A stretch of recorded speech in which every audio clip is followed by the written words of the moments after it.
Right, hey there guys, welcome back to Garage Football. Here's our live watch-along for Arsenal v Tottenham in the North London derby at the Emirates Stadium. John and Dennis are with me today. Lou's joining as well, just as kick-off approaches. The team news is in. We'll start off with Arsenal's team news. Leno's in goal, back for Cedric, David Luiz, Gabriel and Kieran Tierney. Holding midfield two of Partey and Xhaka. Attacking trio of Saka, Odegaard and Smith Rowe, with Lacazette up front, with Aubameyang on the bench for disciplinary reasons, according to Mikel Arteta. The visitors, Tottenham, Hugo Lloris in goal, back for Doherty, Sanchez, Alderweireld and Reguilon. Ndombele and Højbjerg in midfield, attacking three of Gareth Bale, Lucas Moura and Son, with Harry Kane up front. Guys, thanks for joining us. Your thoughts on this big game today? I think this is going to be very entertaining, mate. It's going to be it's two pretty strong sides for both teams. There's goals, and it's I think it's might be little bit controversy as well, for that matter. So I've got a funny feeling that we're going to have a lot to talk about. Oh, definitely. What about you, Dennis? Same, really. I mean, people talk about Lacazette up top. I think Lacazette, speaking from the outside looking in, is a very capable centre forward. There was a lot of fuss about him when he first joined. He sort of lost his way a little bit, or maybe time has passed him by, I'm not sure, but he's plenty of threat. He loves a goal against us, so let's just hope he picks him up against Spurs. Maybe Aubameyang is being rested for, tougher opposition that is West Ham in midweek, other than this mid-table clash. Maybe. Oh, Dennis, you got your wooden spoon out. Fishing rod out today, haven't I? You got your wooden spoon out already. Well, based on the lineups and teams in form and stuff, what are your guys' score predictions? Taking my fancy team into account, I want Bale and Kane to smash it. So I'm looking 7-6 Arsenal. With a hat-trick for Bale and Kane, who assist each other, and Arsenal players that are not in anyone's fantasy team to score 7 goals for Xhaka, because no one has Xhaka in his fantasy team. No one in their sane mind would. In reality, away from my deluded fantasy football obsession, I'm going to go against my heart and go for a Spurs win. But I'm not really looking to predict a score, because I think there's so many goals in this. It could be it could honestly be any scoreline. I back both teams to score. I also back howlers. I reckon there's going to be a few errors in this game from both sides. They've both got errors in them. Yeah. And I think someone may, I'm not saying Xhaka. I'm definitely not saying Xhaka. And I'm not saying that as in, it is Xhaka, but I'm not saying Xhaka genuinely. But I reckon someone in the defensive line of both teams is going to have a nightmare, in my opinion, be it the keeper or the defence or holding midfielders. Equally, you could see some sitters missed, because that's when it's a game of so many chances. So my rambling point is there's going to be a lot of chances, a lot of goals, and a few mistakes. But I'm going to go for a Spurs win, because based on their firepower, simple as. I don't want them to win, but here we are. Got there eventually. JP, about you, mate? Feeling pretty much exactly the same. Spurs have been terrible defensively this season. For their normal way of playing, they've been absolutely awful this season. I wouldn't be at all surprised if it's a draw at the same point. Dennis is completely right. There's goals in it, but I do think it's going to be a Spurs win. I hate to say it. My skin is literally crawling as I'm saying that right now, but I do genuinely feel it's going to be a Spurs win. That's okay, mate. That's okay, because it's going to be a DVD sold. That's the real victory right there. I think will be a DVD sold no matter what happens. I think there'll be goals. Obviously, both teams' strengths are in the attacking areas, and they're both, I'd say, pretty weak defensively. So I think there'll be goals for that reason. So I'm going to go 2-2 actually. It's a fair shout, mate. As I say, yeah. I personally think that it is going to be a draw. That's what my head's saying, but I'm thinking my heart is saying, unfortunately, it's going to be a Spurs win. But we'll have to wait and see. It'll be interesting to find out. Well, so I think over the years, when Tottenham have been, maybe not the favourites, but you might think they've got a better chance, and Arsenal will just turn the performance out of nowhere, especially at the Emirates. So, Arsenal over this season, they've been so unpredictable. I don't think any of us would have thought they'd thrashed Chelsea 3-0, and that sort of kick-started their season. So pretty much, yeah. Because they were in a relegation zone at that stage, weren't they? So then they've done well in Europe. Beat Benfica in the second leg, done really well, and beat Olympiacos convincingly the other night. So in Europe, they're doing well. They're just trying to wait for the league season to finish. But we'll see how it goes. Got a comment here from Steve. Thanks, Steve. Says, even though I'm a Spurs fan, I think it's going to be close. And yeah, I think so. I totally agree. As I say, I think 4-5. That'd be nice. I'll tell you what. With both defences this season, that I wouldn't. It's similar to my prediction with 7-6, just so I can get my hat trick for both the fantasy team, but Spurs still lose. Yeah, I'd personally, as a neutral, I would love a neutral with a bias. I'd love a 5-4 scoreline. I think there hasn't, with the exception of maybe Leicester City, there hasn't been a humding sort of, slobber knocker type match where one team tell a lie, the cup game with Everton. I want that sort of game, Spurs Cup game with Everton, Oh yeah, that was a game where it's like it's to and fro, one team's playing catch up, they go ahead, they're losing again, can they do it? Last minute corner, send the keeper up. I love those type of games as a neutral. As a West Ham fan, absolutely not. I'd rather us be 3-0 up and cruising because we are West Ham. But yeah. Just one more. Thanks, Steve, again. Just on Jose Mourinho, I think obviously if you need someone to get a result in a big game, you'd still want Jose Mourinho, I'd say, in charge. But is he going to try and shithouse his way to a win today? I love a Mourinho shithouse, but I don't think he's going to go for that today. I think the firepower and the Bale is on top form. I think they're going to go for it. And again, I'm a bit. I'm not sat there. I'm not going to defend the indefensible and things like that. But I'm one of those people that still think Jose is an absolute quality manager. He just, no offense to the Spurs fans that's watching the comments, is not the best side he's ever managed. I think that's a fair comment to make. Yeah. Be it talent, resources, whatever it is, it's not the best team, or it's not the best team in the league. It's certainly not defensively. Yeah, it's not like when he was at Inter where they'd come off winning the league year on for Mancini and had a bit of a slump,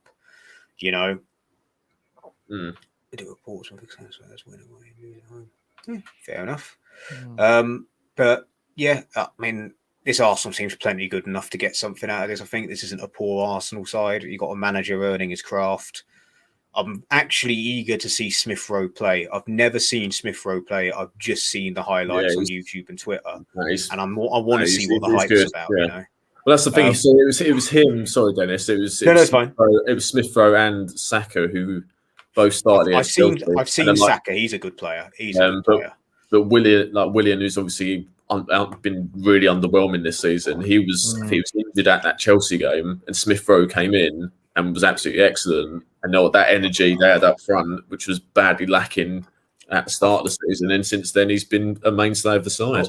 Two things. What that smirk wasn't because you come across me, because I just remembered something really tragic that I heard. What is it that Martin Tyler obsessively calls Smith Rowe? Like, was it the Islington De Bruyne or something like that?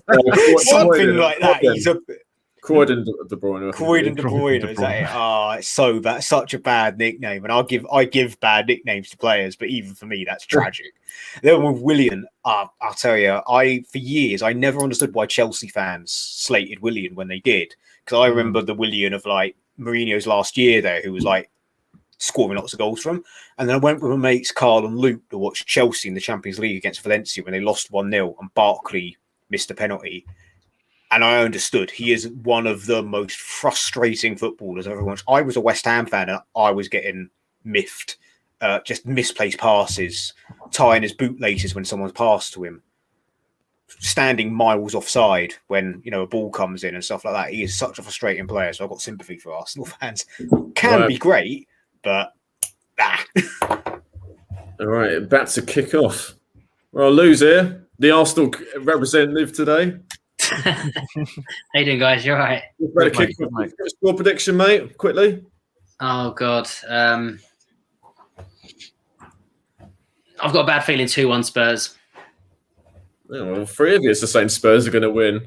And I think I it's wish going to be we had more. Against my heart, I'm saying I can just with the firepower they've got. I'm just seeing a Spurs win here. Right, here we go. So players are taking the knee, about to get underway. All right, Arsenal kicked off. Kicking from left to right. You see the team news now. Obviously, Aubameyang's on the bench for disciplinary reasons. Oh, really? Yeah, so that'd be that's Steve Fife or Spurs. That'd be cool. Yeah, I was saying to the others, it's bad enough for him to be on the bench, but obviously not bad enough to not be in the squad. So I wonder what that's all about. Yeah. I mean, to be fair, he's never been one to sort of be brought up for like disciplinary stuff, is he? Really, like the whole time he's been here, there's never been an issue. So to not start him in the one game that fans want to win, it must be something fairly serious. Yeah. I was hoping you would give us some context, mate, because I don't know any. I'll be honest, I don't know anything about the internal rumblings at any club other than West Ham. As I was saying, Dennis, Patrick Davison from Sky asked Arteta, and he said disciplinary reasons, and didn't give any other reasons. So he's just keeping it to himself. But I just find it a bit strange. I wonder if it's to do with the COVID. He obviously got a tattoo a few weeks ago. I don't know if it's to do with that, but that was a few weeks ago. So it might be something completely different. Yeah, I don't know. I mean, you'd like to think, wouldn't you? Like, you can't really like not rest him for your most important games and then punish him afterwards. Like, if you're going to set a standard, you've got to stick to it, haven't you, from day one, kind of thing. I was saying that he's just being rested for a tougher game. By Sanchez. Yeah. But I think I saw Odegaard's goal against Olympiacos. That was something else. That was he started to hit top form. He's starting again today as well. I like him though. If you watch him when he runs. Watch how he points out markers and stuff like that. He'll always sort of tell people if you watch, look, he's pointing even there. Yeah, absolutely. He's passing in Cedric, your favourite player, Lou. Passes forward to Saka, who's been in good form. Is Reguilon. Yeah, Reguilon is a good player as well, isn't he? Yeah, Daniel Redknapp's a fan of his as well, as you heard. Yeah, don't bring Roy Keane. Keane. Roy Keane a couple of weeks ago. Oh yeah. Personally, I think Reguilon's one of the best right backs in the league. I really enjoy watching him play. As much as I hate saying it as a West Ham supporter, I really enjoy watching him play. No, he's a top player.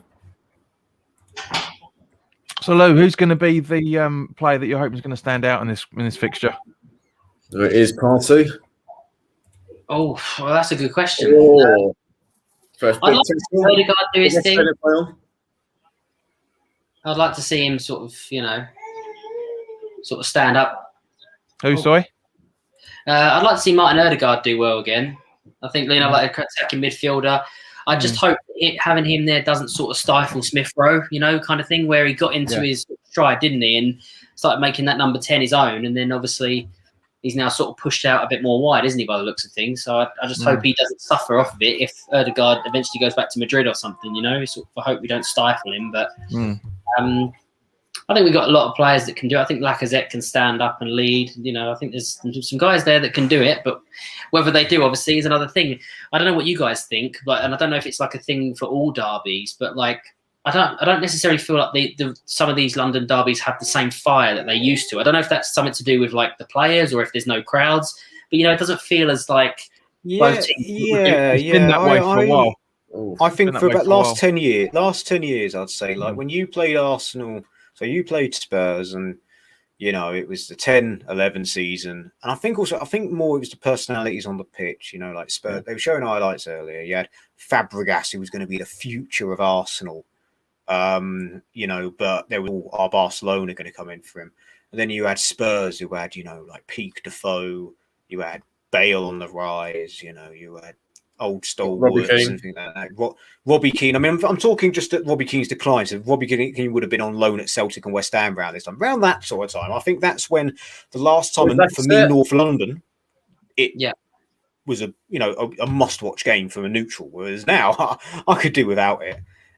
I really could. Then it was sort of Arsenal Chelsea had that sort of thing, especially when Mourinho came back to the league, where it was like, oh, that's a big one. I remember watching Arsenal Chelsea in the 16-17 season where you beat them when they had Conte. I remember watching that in a pub in Cambridge because my mate Lindsay was over doing a PhD, and being Dutch, she was like, well, I sort of have to support Arsenal because of Dennis Bergkamp.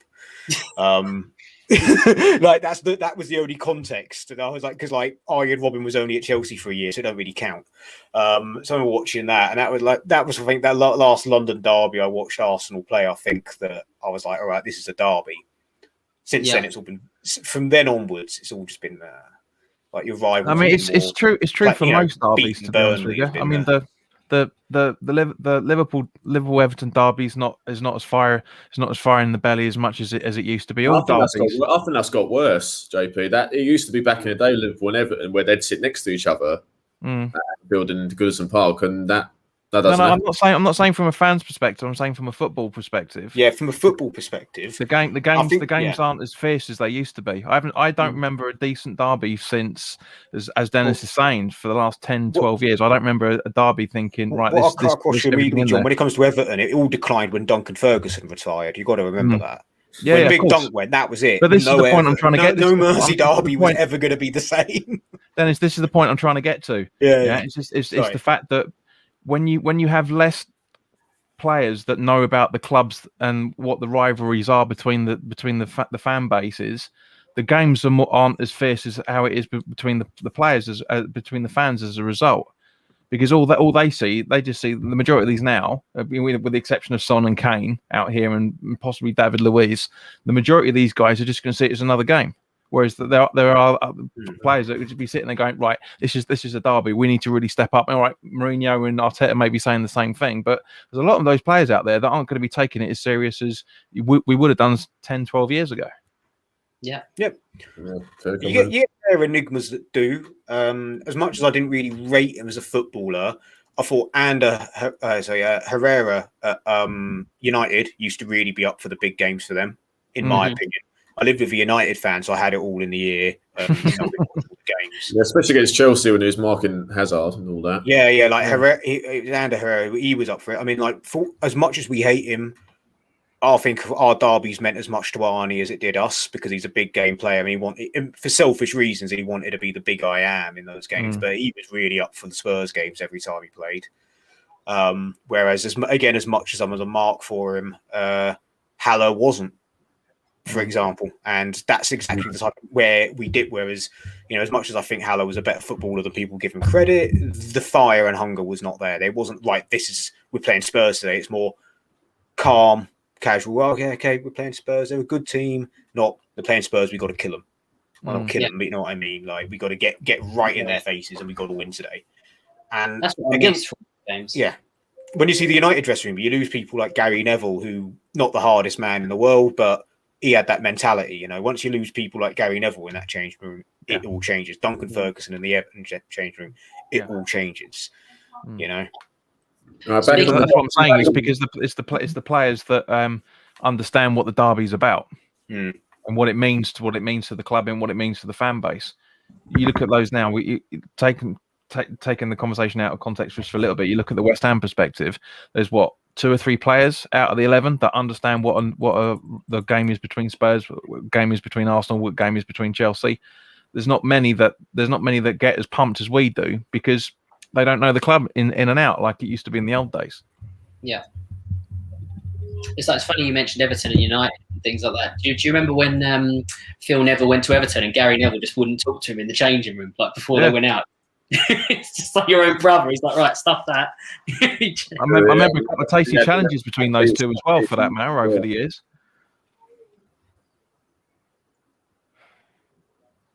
Anyway, we've been talking about Duncan Ferguson because the last 5 minutes, both teams haven't really done anything with it. Yeah, pretty much. Just feeling each other. I think this is one game, and obviously we've missed fans every game, but in particular this kind of game, you definitely miss the fans, didn't you? It can make the difference. Yeah, because that's what I'm saying. It's more important to the fans than it is to the players in this regards. But the opening first 10, 15 minutes of every game is always like a boxing match. They're always trying to figure out what I'd say is we just missed about again. I don't know if I'm behind you. Around the 8-minute mark, Ben Davies puts in an astonishing ball, a crossfield ball. Is Smith Rowe Saka? Odegaard. Oh, They've done well there, Tottenham. they just get back in their shape so quick, didn't they? Yeah, I think Arsenal didn't sustain the attack very well, but they've still got the ball, but back on the halfway line now. That's my problem with us. Like, it's always the elite teams, when they play this way, they'll always look for a forward pass. We can be very, very passive and very negative. Well, that's why Arsenal are mid-table, mate. Yeah. Well, yeah, exactly. Yeah. And I find that so frustrating as a fan because it's like, you can see what we're trying to play like when you watch the big teams, but we just. Always Saka. Every touch. What a ball for Partey in a touch. See, this was the thing that Rio Ferdinand said when he went from Leeds to Man United, that he always used to play the safe ball, as we're seeing for the majority of this game. And, Roy Keane and that all pulled him aside and said, mate, don't play the safe football. Play the ball that leads to the goal. That's our mentality here. It's all well and good, you being a new boy, but give us a clearance up the pitch that's going to score us a goal. Yeah. Is that resulting corner for Arsenal? Poor corner. Wow.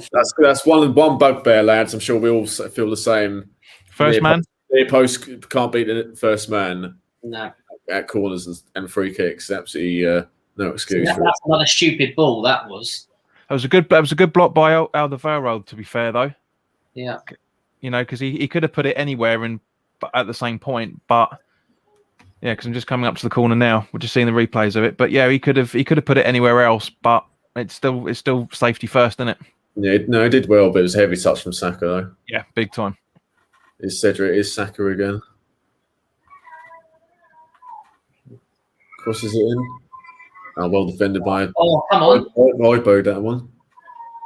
Tierney. Oh, is Xhaka? Oh, poor ball. Still alive.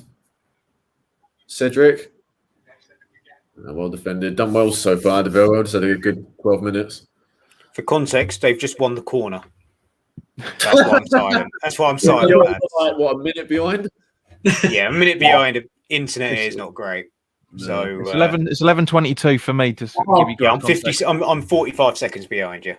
Oh, that's why I'm being quiet. That's why I'm not contributing to the live commentary, lads. It's actually quite funny when you say that. You don't realise how much happens in 40 seconds in a game like this. I thought I was miles behind, and I'm like, it's only 40 seconds. It's just a bit of lag on the internet. Arsenal having more of the ball, lads, but obviously not doing a lot with it so far. Yeah, according to the BBC Sports stats, 76% possession with Arsenal, which is exactly what you would expect playing at home to Spurs. To be fair, and it shows that even without fans, that home mentality, away mentality, really hasn't changed. Because just to take it back to West Ham for 30 seconds, I promise, is that we don't play with a lot of the ball as the way we play. So therefore, it's not really. We can't really tell if that's a case of, we're scared of having the ball home and away. Whereas to see other teams be similar, it's like, it is still a case of having the ball at home, having more of the ball when you're at home, you know? Yeah.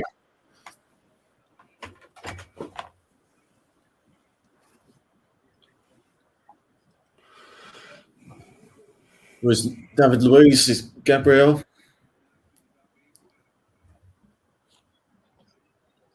Odegaard's drop deep. They're getting into such a really good shape, Tottenham, I've got to say. Not making it easy. Yeah. It's like, Lou, what you were saying earlier, mate. What's Luiz doing? Oh, he just gets there. Oh, come on. Have we got another sideshow Bob moment from Luiz with his clown feet? How? Lewis, how did you give that man another contract after that City game? Over. Don't ask me, dude. I wish I was making the decisions. I, as a West Ham fan, I was angry for Arsenal fans on their behalf. I was like, the man's a joker. Sorry, he really is. Actually, I've never understood the worth of David Luiz. He's never been good. He was under Conte when he played in the back three. Okay, maybe. I mean, I thought Jesus, Chelsea were laughing. Just seeing what you were screaming about, Bill. Jesus Christ, that is poor from Luiz.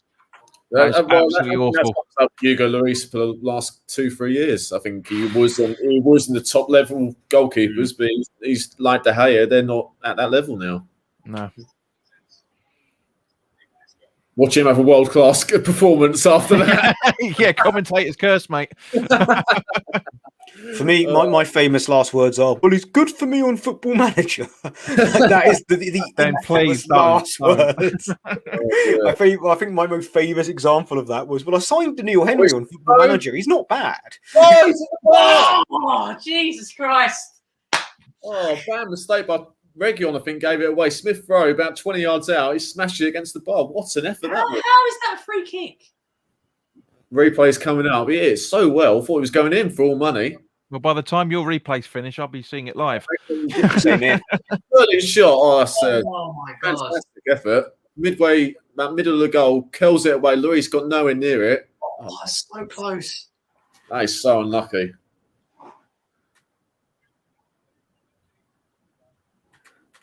You see it in a minute, lads. Region gave it away for no reason. Then Smith. Yeah, just as you said that, he's just giving it away on that. That is poor. I still maintain he's one of the best right backs in the league, but Christ almighty. I mean, it was Regulon, not sorry. It was Regulon earlier, not Ben Davies. I don't know why I said Ben Davies that did that class ball. So he's quality, definitely. But you're in there. You're watching the previous game. You're watching the, no. I don't know. I saw the number 3 and I was like, 3, Ben Davies. I didn't actually know Regulon was Spurs' number 3. I didn't know his squad number, and I just added 2 and 2 and were like, left back number 3. Okay, works. Why is he on the right back? I don't know. That would be a wake-up call for Tottenham because they've not been in this at all so far. This in 16. And sorry guys, I meant to say left back, not right back. Sorry, it's just football brain on me at the minute. Yeah. Between us, we'll get there. We'll get there, Jim.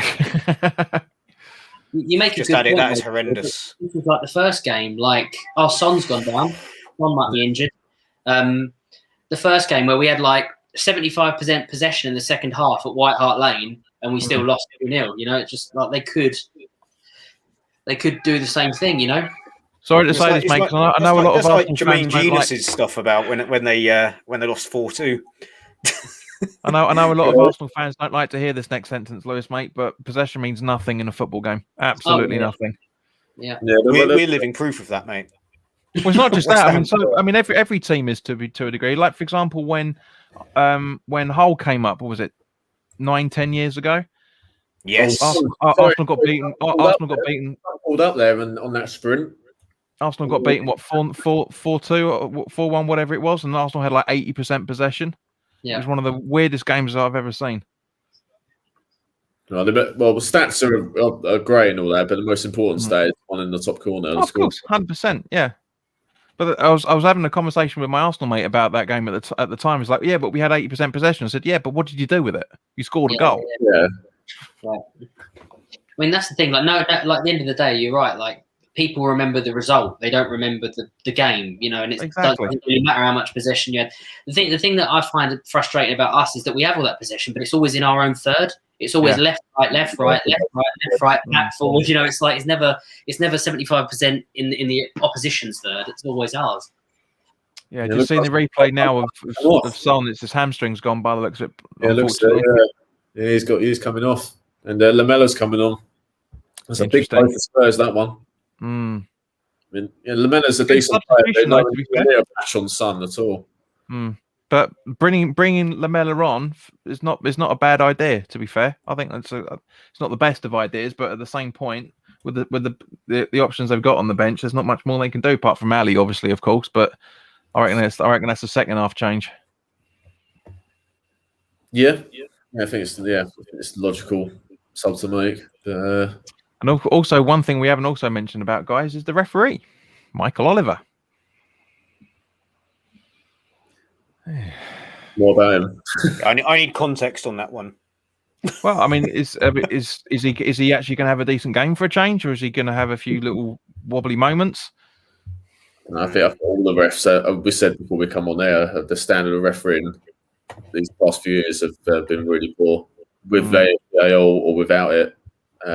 As summed up where we didn't have any English officials at the 2018 World Cup. So I think that sums it up for me. Well, I remember 15-16 was like where it really like hit the dregs. 15-16, 16-17, those 2 seasons, there was so many horrific referee decisions. Yeah. It was insane, and not just in West Ham games. But yeah. It's ridiculous. Like, say what you like. Clattenburg against Chelsea, strangely unpopular, but it's all declined really since Howard Webb left, in my opinion. I think the standards he didn't always make the right call, but he always controlled the game. Look at that 2010 World Cup. You imagine Mike Dean in that game. Just imagine Mike Dean 2010 World Cup. There'd been deaths. Yeah. Players would have actually killed each other, I think. And Clattenburg leaving as well. Yeah, I think Clattenburg was always a great ref. He did have a couple of mares sending off the wrong player, etc. But we still, as a fan base, we still had a lot of respect for him in comparison to Mike Dean, and as it stands now. It's also funny hearing him talk, because you always, I don't know why, you always expect referees for me to have southern accents. I don't know why. And he's like he's more Geordie than Shearer. It's ridiculous. The most Geordie man I've ever heard. More Geordie than Alan Shearer and True Geordie combined. Well, honestly, I think Alf Wiedersehen pet he would have stuck out like a sore thumb in that one. But mental, right? And again, if we want to talk about referees, the greatest referee of all time, of course, was Pierluigi Collina. The only referee to have his face on a PlayStation game. That's how popular he was. Yeah. Couldn't have said it any better, mate. The reason we're talking about referees, ladies and gentlemen, is not a lot is happening.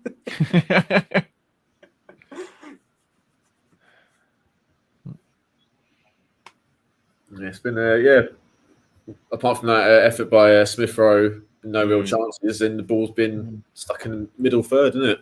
Mm.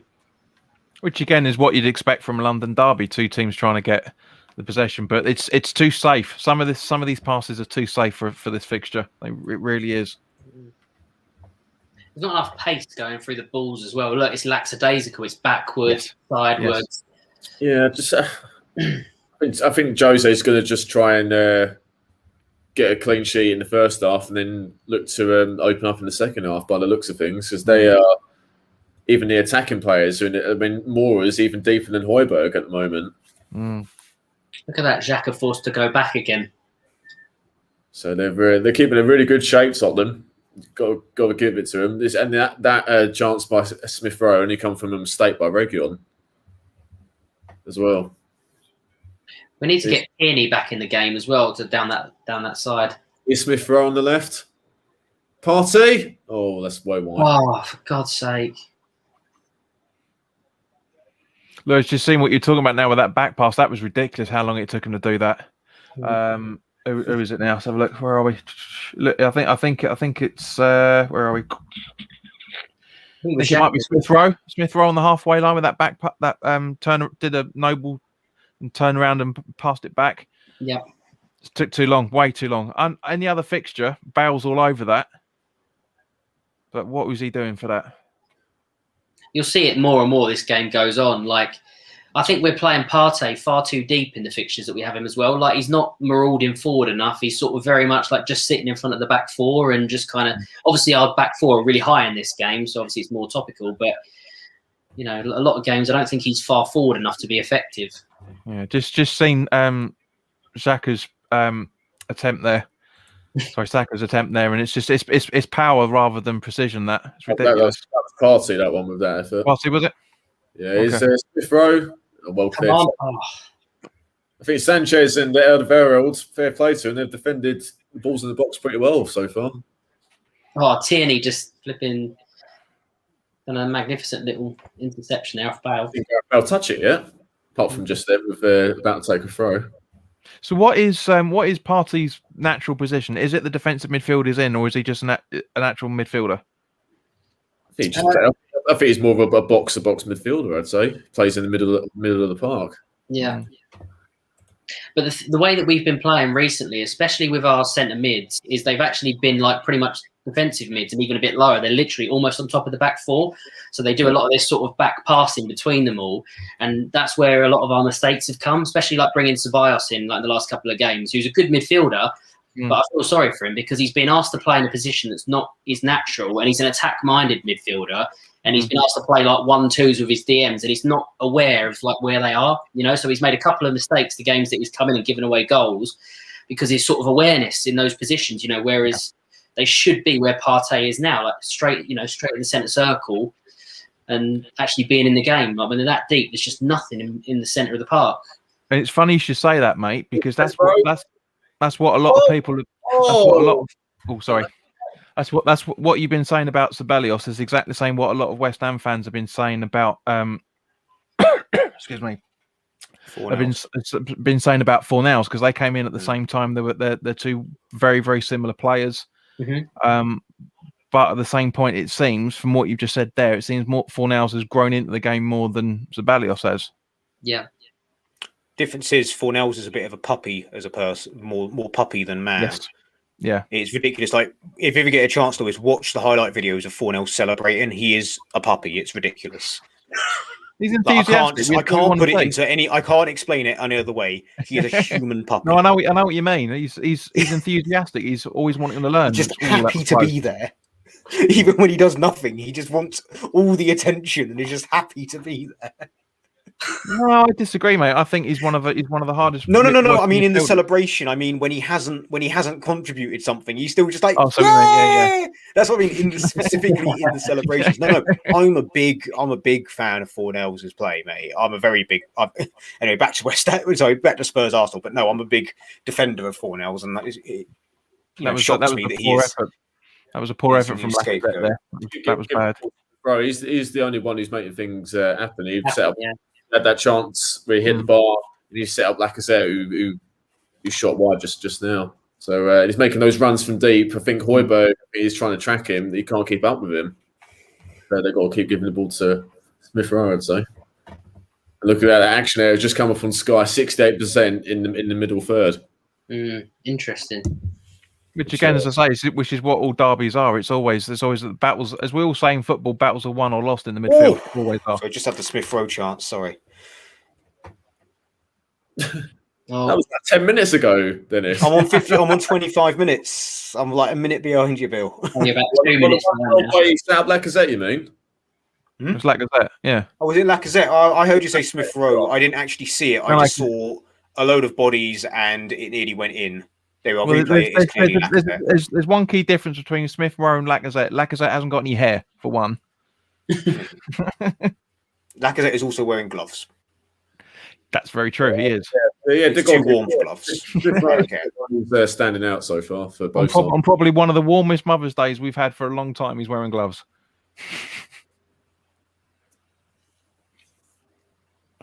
Was it Lamella and Xhaka getting a bit of a talking to? Didn't quite see that. It's just showing the replay. Yeah. I'm reading online that Aubameyang was dropped for turning up late for the game. Oh, wow. Apparently he was turning up late because Gary Lineker's pretty annoyed about that because he's saying, fine him. You don't cost your team by having someone turn up a bit late. You just bollock them and give them a fine. I don't necessarily agree with that, but that's the viewpoint that, Gary Lineker has, and people will disagree.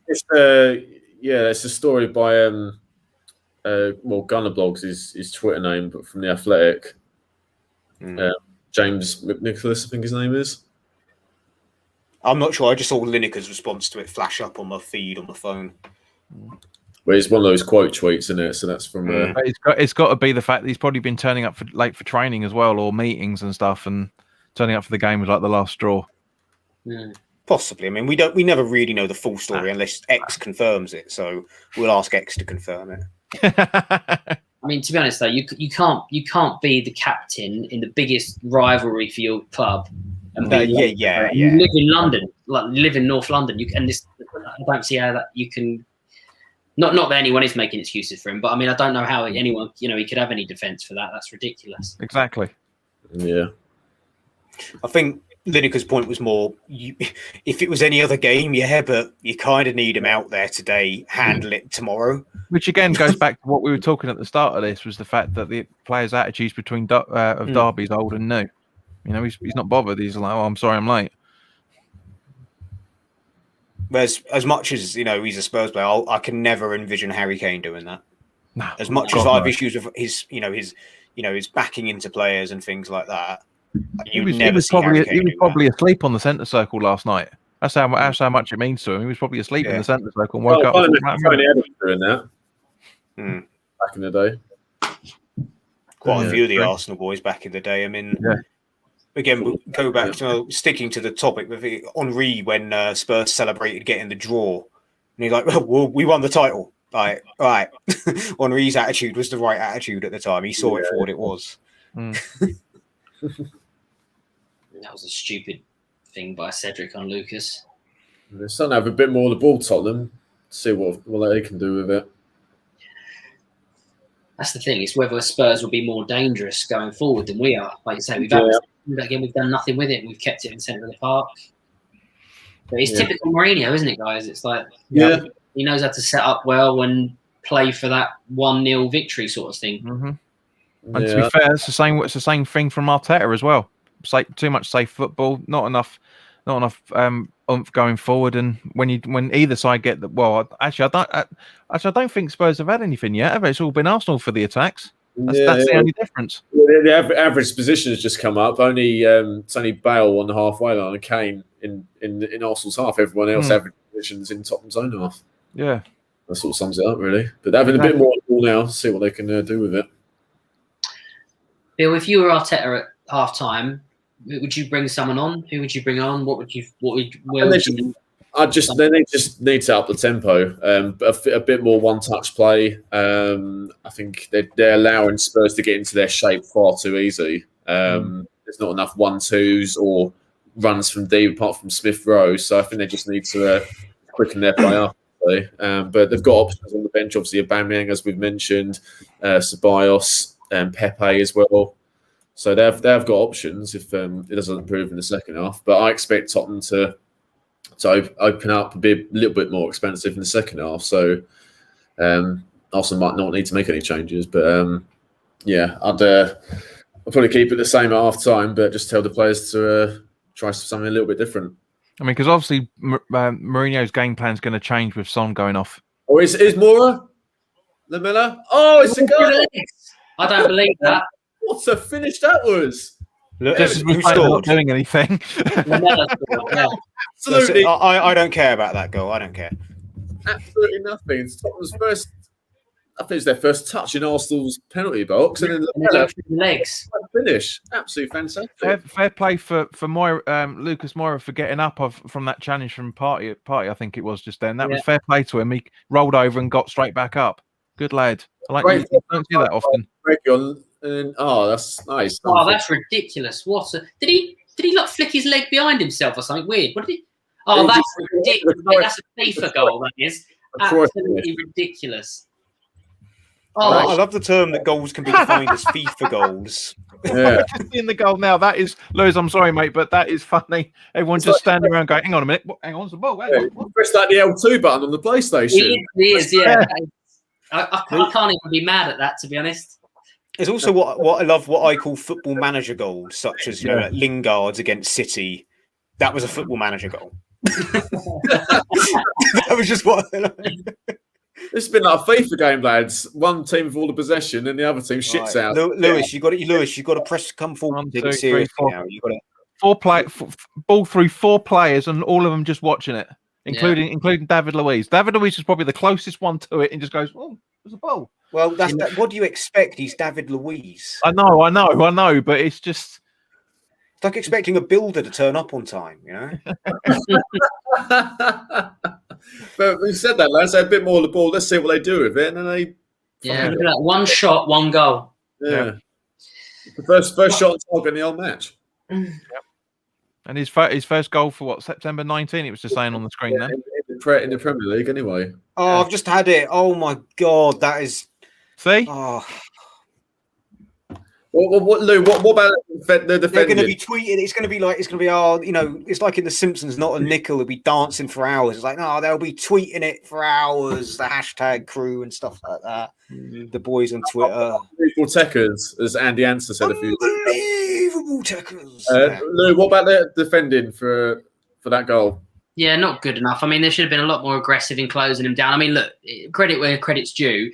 They obviously shaped for like him to come back across on his foot, like a stronger foot and back on the inside. But for the fair play to him, it's a fantastic finish. But yeah, we should have closed him down a lot more aggressively, a lot quicker. And now look at it now, because I'm just gone just over 34 seconds, 34 minutes. Up until just then, it was only Lacazette chasing the ball. Everybody else was back at the halfway line. So it's both teams doing the same sort of thing, just defensive play the whole way. And now obviously there's more attack in there. But I'm hoping to see one more replay. I want to see Leno on that. I know it's unexpected and he's got legs in front of him, but I just think he doesn't get down. Don't think he gets down well enough. What's the clearance that is by Sanchez? He just pressed square on the PlayStation and that went boom. I look forward to seeing that in 2 minutes. But, Dennis, do you feel that Leno was? I want to see it again because I haven't seen I noticed it at the end of the next to last replay, and on the final replay, I just couldn't see it from the angle. All you see is him being down. You don't see his movement, but I just want to see his positioning before that. And again, I think I'm not someone that watches Arsenal week in, week out, but I think Leno is a better keeper than people give him credit. I do think Lewis, I think you really have messed up by selling Martinez. I thought Martinez was fantastic when he came in the last season. You should not have sold him. You should have sold Leno instead. The replay's just coming up of the goal. Yeah, it should have been. I'll be able to see it. I'll be able to see it in a minute. I'm not saying he does. I just want to see it. Leno couldn't see that. He had about 3 players. Okay, I just wanted to see it because I saw from one angle. I was like, "What are you doing, mate?" Because he sort of just goes down and then just rolls over with his hands there, and it's like, at least throw yourself at it. But I think he saw it. I don't think he saw it. Again, I just want to be clear. I wasn't saying that was the case. I just wanted to see it again. A proper angle. Oh no, you flipping idiot! Oh, he's at the post. Oh my god! Is it like Maguire on Thursday night? Oh, no, not as bad as that. Maguire can't hit an open goal from a yard. Oh, come on. Saka. Oh, he just for God's sake. Just seeing the replays of the goals now, and to be honest, I thought this is a big bugbear of mine for all goalkeepers. Goalkeepers are off their line way too much, especially. I think Leno's should have been closer to his line with that. If he's closer to his line, yes, all right, you can argue he couldn't have seen it, but if he's on his line, he's got a bit more thinking time rather than just to do that. Yeah, so, I think that's harsh. You just got to applaud the quality of the goal. It's right. Oh yeah, I'm not. Oh Jesus! Just seeing the ball hit the bar, hit the woodwork there. But as I say, it's a bugbear of mine as all goalkeepers. Just, I mean, you look at Lloris's positioning when he's under attack. He's so close to his line. That's how Leno should be for that goal. But at the same point, we're only seeing it from 2 angles, not seeing it from the whole way round. It's been a good response, to be fair, to Arsenal. Yep. Since the goal. It's a goal kick. It's finally getting to catch up on the replay. So a good ball by Tierney, and then Smith Rowe had it, not for the first time on the left. And it just... I'm getting a replay of the goal. Yeah, just no one was on the same wavelength. Yeah. We really miss, and like when we had that awful run sort of around Christmas and into sort of the new year, the one guiding light was Emile Smith Rowe and Gabby Martinelli. And I just feel like we're missing such a trick with not having Martinelli on with his pace. I don't understand why you play players like Willian and stuff in front of him when he's like 19. He's hungry. Martinelli's not on the bench today. Is he not even on the bench this game? I'm sorry, I missed the start. So yeah, that's a shame. Is he injured or has he just not got on the? I'm not sure. I think I didn't pick up an injury a few weeks ago. Well, he was on the bench, I think, in the week. He was injured, and then I'm pretty sure he came back for the Europa League things, but he was only on the bench and he didn't come on. I don't know. I'm a little bit out of touch after that, but. Arsenal fan I worked with back when we were in the office a year ago, mate, was very high up on Martinelli. Give him a shout out. His name. I don't think he's watching. Charles.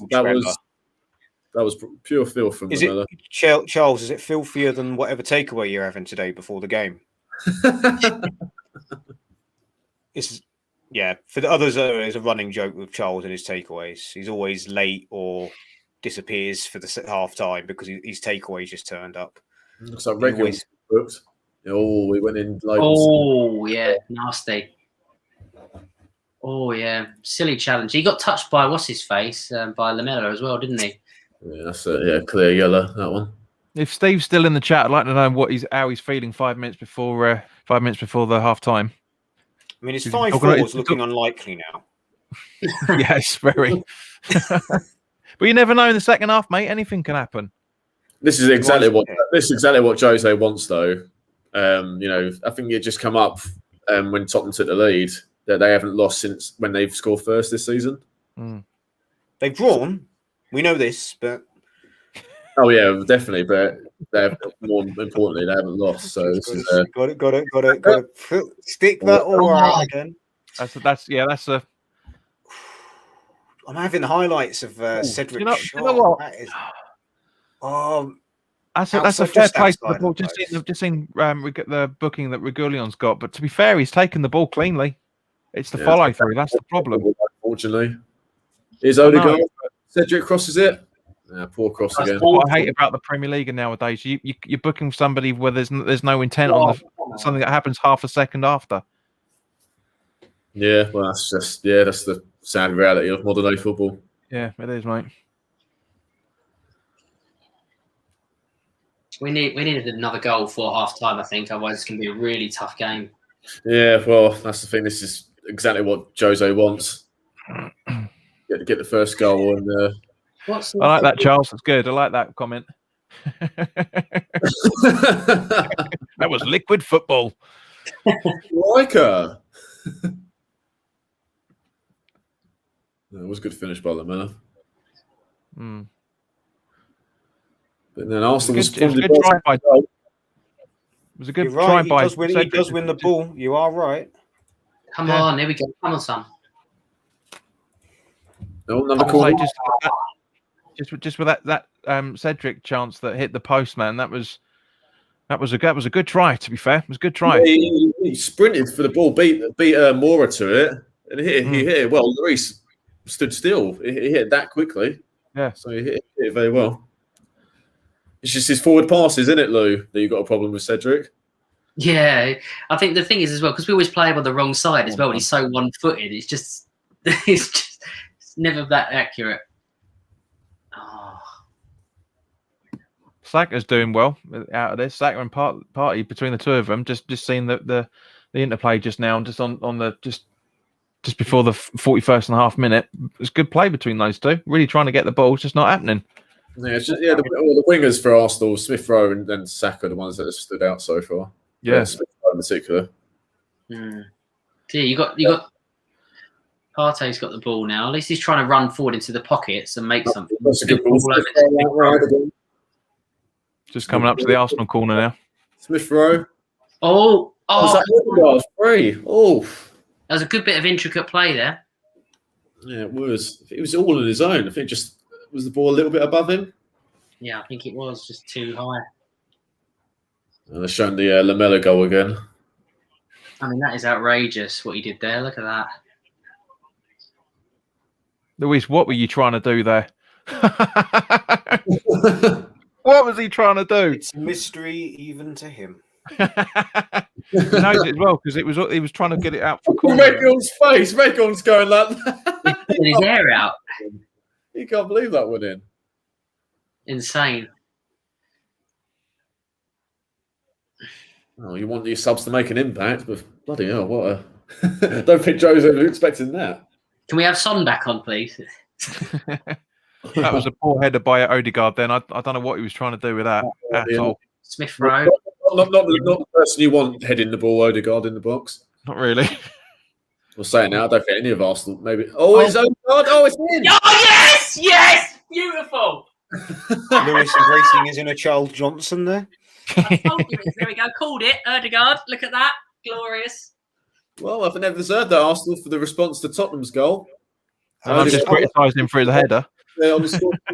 Oh, beautiful. That was Tierney and Smith Rowe, Tierney, and then Odegaard. Beautiful. Look at that. Just Angus. Tierney does well. Good cross, and then Odegaard sweeps it in. Is it deflected? We might have done, yeah. I don't think Lewis really cares if it was deflected or not. He's might be relieved with that one. I'm literally. I'm a little bit relieved with that I'm going to rip my hair out. I think I'm just. Yeah, that's it. Oh, takes it away from Lloris. I want to see it from Lloris's angle. I think he could have done better there. To be fair, not being rude, Lewis, but I think he could have done better there. But it's a good strike before you jump on me, Bill. I can see you saying it. Gary Neville, you've been overly critical with goalkeepers. It's a big. Yeah, what would Robert Green be saying? Yeah, exactly. Yeah, Robert Green's. You think of Greeno right now in his trousers and trainers combo. Oh, don't go there. Full David Tennant. I want to know who his stylist is because he's so David Tennant. Right. Why he dresses like that? His mum dresses him. My mate does that. One of the German lads, Bill. He always wears like Air Nike, the white ones that are mostly white with like red and black tops, with like pinstripe suits. And I'm like, mate, who do you think you are, Shane McMahon? Like, honestly, like, yeah. Right, I'll take part of that back because that wasn't deflection off Alderweireld. So yeah, his movement, Lloris's movement was compromised as a result of it. But yeah, I think that's not. No, I'm telling you, I just had it. It looks like it takes a deflection. Oh, it did. It did. Alderweireld, yeah. It's on target anyway, so it doesn't count as an own goal. So that's fine. A former manager of mine, Carl. Sometimes you got to do these things. Oh, here we go. That was his justification for anything that didn't make sense that worked. He goes, sometimes you got to do these things. But that first half hour was pretty poor, lads. But this last 15 has been what we hoped for. It's actually becoming a bit of a derby at last. Yeah. And Arsenal's response since Tottenham's goal, I think the equaliser was deserved. You have to say, yeah. Odegaard. About 30 seconds to go. Well cleared again. Set piece before by both sides so far. Awful. Hashtag awful. Honestly, whoever takes a set piece for us is always terrible. If it's Saka, there's never a good corner. This is what happens when you call out Arsenal players. This always happens. You slag someone off, or they can't take penalties, and then they'll do the opposite of what you've said. That's what I'm hoping. Say they're terrible, and then we've had it twice already, haven't we? We've had it twice already. Yeah. Well, that's half time, lads. Can any of you guys demystify for us? Bill and I have discussed this. What the hell does that mean? When they're taking a call, no one does anything. They just put their hand up, and it just supposedly means. I'm ready. That's what it means. It's what it used to mean anyway. Christ knows what it means now, but yeah, that's what it used to mean. Lads, I'm sure Matty Everton did this at West Ham. He put both arms up, and there was somewhere that he put them on their knees as well, like the little like dead ball. Yeah, there'd be things like that. Like I remember, I had Bill. You probably played this. So FIFA tried to do their own version of Championship Manager, right, called Total Club Manager. Oh yeah, you do like the game thing, and it would be like insert player has 3 fingers up as he's taking this corner, and it's like I don't know what that means. And it's like my own player, and it's like I've not done anything. Actually, thinking about that, as you said that, Dennis, just as he walks off to get the answer for it. But do you know what? You've actually maybe you've made a good point because maybe one arm means first man. Maybe both arms means the further post is where he's asking for. Equally, I could go one further, mate, and say that it's actually a bluff, like things that we used to do in 7-a-side when we played. Because jokingly, Bill have told you some of the things like they'd bring me on and say, "Right, I'm going to run the channels and just take a man." People are going to assume I'm good because I'm running around like a madman, and I'm actually really bad at football. No one passed me under no circumstances. Exactly. That's no matter what space I am, but make them think you are. Equally, when we had a corner or whatever, we would do little things inspired by that Total Club Manager thing. I'd say, right, what we should do, put 3 fingers and start saying 3 to everyone, 3, and then just put one man up. And I'd be like, where are the other 2? It's clearly going to be training ground code because there's times when you've heard players shout out stuff like, what the fuck is he shouting? And then that's the thing. It'd be like 12 and all this sort of stuff. My favorite thing to ever do was shout mine when I'm behind a player. And then leave it for me. Dennis, that surprises me very much. Yeah, like that is my favorite, purely because then people will go, mate, someone that's 5'6" just beat you for a header. And I'll be like, yeah, yeah, I mean, through shithousery, but I did it. What you were saying about the three fingers just reminds me of that analysis we've talked, or I say analysis that we've talked about before with Jamie Redknapp saying how many players a goalkeeper won in the wall, and he circles it on the touchscreen. He's like, well, thanks for that, Jamie. I couldn't have worked that out myself, personally. See, this is what I was saying to you earlier, Ben, Bill, about how bad he is. Now, normally I should imagine we would be going over the first half, but there's nothing to go over bar those 2 goals, is it? Absolutely nothing. Well, I think, I'd say that first half hour, lads, I think both teams are trying to fill each other out. Also had more of the possession, but didn't do a huge amount with it, apart from that excellent effort by Smith Rowe after Brecon gave the ball away. But classic Arsenal, you could say. They don't do anything. Then the other team scores, in this case Tottenham, it was definitely their first shot, and I'm sure it was their first touch in Arsenal's box. Pretty much. Fantastic shot, more of a Cruyff sort of effort. Really good goal in, but that last sort of 15 or so after the equaliser, Arsenal really deserved that. Odegaard went close. I think Lacazette as well. Smith Rowe in Cedric with that attempt at the post as well. Post, yeah. Then Odegaard. Yeah, look, it was a deflected effort, but it's his goal. It's on target. And he was in the right position, about 10 yards out, something like that. So, really, I think 1-1's about right. That first half hour, not much to talk about, but that last 15, hopefully that continues for the remainder of the second half. Your thoughts, Lou, as an Arsenal fan, on that first half? Yeah, I think like we've said, like there's obviously some positives in there, like the fact we've had chances and stuff. But we've all sort of seen it, haven't we? Regardless if you're a fan or not, it's not been fireworks. There's nothing really been too spectacular. We've had good chances and stuff.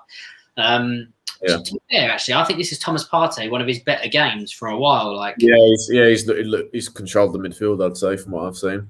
And he's doing what we brought in for him. Like, there are like a couple of games, I think, even when you and I chat, I've been saying I don't know, he's sort of sitting deep in front of the centre backs, and he's not really in the game doing what you want from him. He's got more to his game than just doing that. Yeah, and so I think he's been really good. I thought Saka's been good. Being brave, charging forward. I thought Tierney's been good as well. It's always the young kids, the ones that they're not sort of burdened by fear. They'll make a run, they'll take a chance, sort of thing. So I think for us, they're the positive players, I think. But there's not really been anything spectacular, is there? Really, other than that, I think. Yeah, I'd say Smith Rowe has definitely stood out for me. I think he's been the best player on the pitch.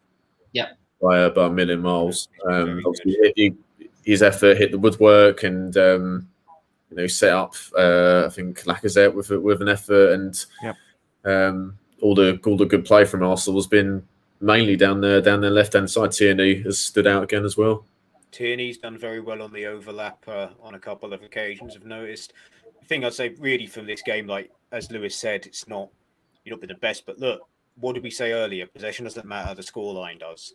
You're back in it. If you go in 1-0 down off the back of that a goal like that, you're a little bit deflated. You've gone in there now. Spurs are going to be like, oh man, we're not going to have a wonder shot like that. We're going to have to try something different. Jose's game plan's gone out the window to a degree. Yeah. And like I said, like you're coming in maybe a little bit galvanized now. That could give you a false sense of security. You could go out there second half and get battered. Let's be fair. You could, because you're not playing that well, but you've created more chances than Spurs. Just Spurs have been. I'm going to be honest. Lamella, I'm seeing it now. Lamella's going to try that 90 times. He's going to do it twice in the training round. Like it's like little pieces on a board and things like that. Everyone's in the perfect place. If David Luiz or someone is just one step to the left, like the cha-cha slide, he could block that quite easily. So it's just one of them. It's one of them for me, Clive, to quote Andy Townsend.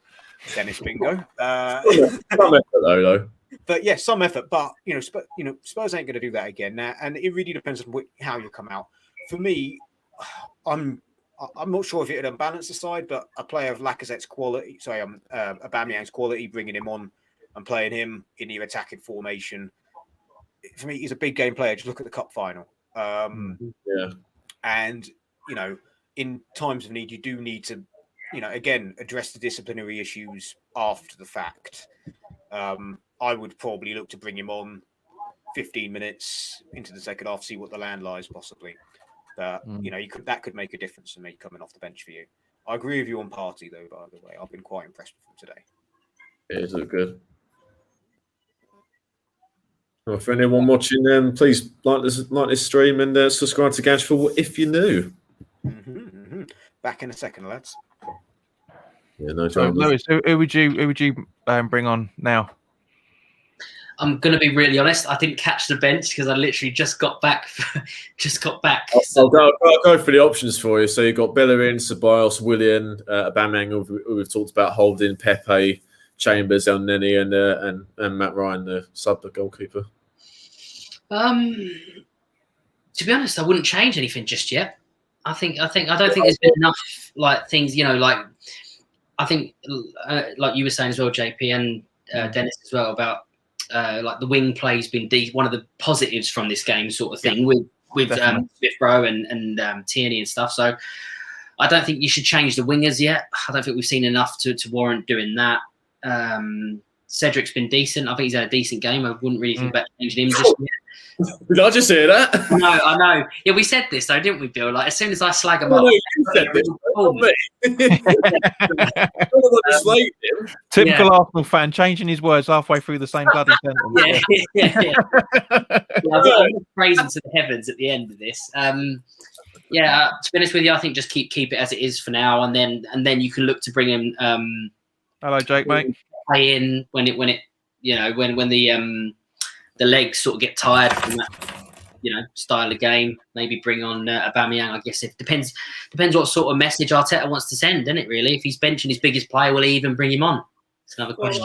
I think before half time, I was thinking Odegaard's been a bit quiet, and I thought he might be someone to come off. But then obviously he pops up, and nearly gets the goal, and then obviously gets the equaliser. So I wouldn't necessarily change. I think it's Tottenham the ones who possibly got to change, and especially.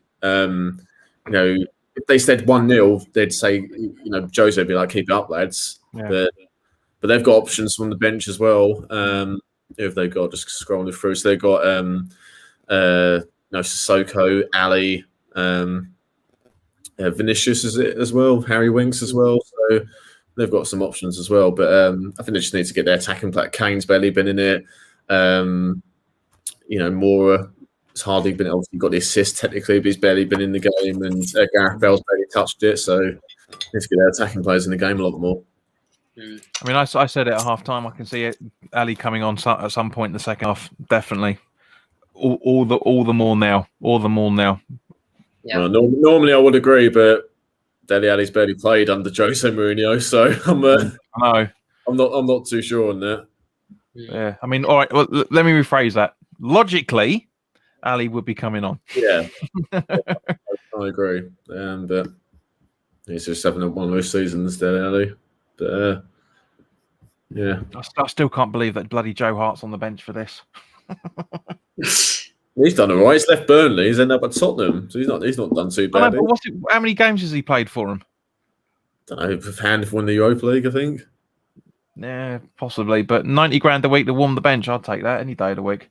I think I said this before. The decline. I've never seen a decline in one player like so quickly. I think to a degree because he was built up so heavily because he's an England player. I think that's part of it. At the same time, you know, I remember one of the England qualifiers. He was at half time. Sky were absolutely loving him. Because he made some quality saves. I can't remember what the game it was, but just as it came back into before the second half started, Sky were using the music. You know, the 80s song "A Good Heart" is hard to find. You know, it was serious. I'm not joking. That's what they were playing. No, I know what you mean. I'm just being... They were absolutely, for lack of a better way, just down on him the whole time throughout that game, because that was when he at his peak. It was just after City won the title, if I remember correctly. Yeah. For the first time. But I just. Yeah, you just can't. It's a confidence thing. It's a bit like with Rob Graham at the same point. Once the whole country's on your back, you're never the same player again. Yeah, it's a shame. I like Joe as a character and as a goalkeeper, but he's just completely gone over a cliff. Like, we had him in 17 and 18. I thought this is going to be a season where he establishes himself as England's number one, and he didn't even go to the World Cup. That's how bad he was for us. Exactly. So, do you guys think it had anything to do with, like, and you guys might have a better recollection than me, when Guardiola came in? Obviously, he lasted a season before he decided that he wanted a different. No, he binned him off straight away because he went to Torino, didn't he? Yeah, straight away. He wasn't very good over there either. Yeah. So he literally, like, Guardiola gave Joe Hart like a couple of training sessions. He was like, "No, you're not for me." He got and bought in Bravo, didn't he? Who did do an awful lot better. Let's be fair here. Yeah. Bravo weren't all that, especially in the Prem. But yeah, I mean, but it's worked out well for City. I mean, Ederson is a quality goalkeeper. I don't care. Oh, he's superb, unbelievable footballer as well as goalkeeper. And Hart has found a good little niche at Spurs. I'll be honest, I was a little bit out of it for other news coming in, but yeah, he's done okay for them in the Europa League as far as I'm aware. And I think for us as well, I mean, he had some very poor games for us, but there are a couple of games like Chelsea and Palace where he was a brick wall for us that day. Yeah. And very, very unfortunate to concede the goals that he did. I remember against Palace, it was like he was making saves with his bloody hips from corners and things like that. Like, it was one of the, like, there was comparisons to Ludo that day of just how everything was hitting him. He did have a few very good games for us. The talent is always there. It's just a confidence player, and once that confidence got chipped away, gone. Well, the thing about High, he got beat a lot down his left hand side. I mean, one of Spurs' players, Gareth Bale, scored against Hart in the Euros, and it was in the middle of the goal. I know, Euros. That was when he was completely at his low. I think he'd already been told he weren't going to be City's number one. I think it already happened by then because he was just a shell. But because that season, he pulled off probably the best save I think I've ever seen at Upton Park. From, I believe, a Payet free kick, City, when we drew 2-2. Save he made in the top corner. Yes. No, you're right. Yes, with like his thumb or something crazy like that. So he was still a very good goalkeeper. Just his confidence. Once the confidence gets cracked away at certain athletes, it can never come back. Particularly goalkeepers. Particularly goalkeepers. But yeah, once it goes, that's it. It's gone. And he can have flashes, but he's never going to come back from that, sadly. As horrible, as harsh as that sounds. I do think, again, we're a bit hard up on him at West Ham, but when he was bad, he was bloody bad. Sorry, Dennis, Pepe's come on for Saka. For the start. Thoughts on that, Lewis? Interesting. I wonder if Saka's injured. Taking him off at 45. Yeah, I was thinking that as well. Yeah. Taking him off at 45 is not normal. Actually, they just showed a replay of Lamella's goal. And actually, JP, you made a really good point. I've never noticed that about Leno being off his line. He was miles off his line. Yeah. I didn't notice that until you said that. I just watched it back at that angle, and he was like 2 foot off his line. That's what I'm saying. If he was on his line, if he's on it, I'm not saying he would have saved it in any shape or form. I'm just saying he wouldn't, for lack of a better way looking at it, as Dennis was intimating earlier, he wouldn't so much look of a pillock for going down the way that he did if he was on the line properly. It just looked like he'd almost pulled his punch a little bit, like he just gone, I'm not getting there. I'll just roll my arm back up and roll over. His arm was like by his shoulder when he went down. That's a chance by Højbjerg. Come on, flipping Partey just got clattered. He has that in him, doesn't he? For a goal, is Reggie on? Oh, well defended. Yeah, that was a proper old school challenge by Højbjerg, who's very nice. No, I mean, Partey's a big lad as well. He got absolutely flattened.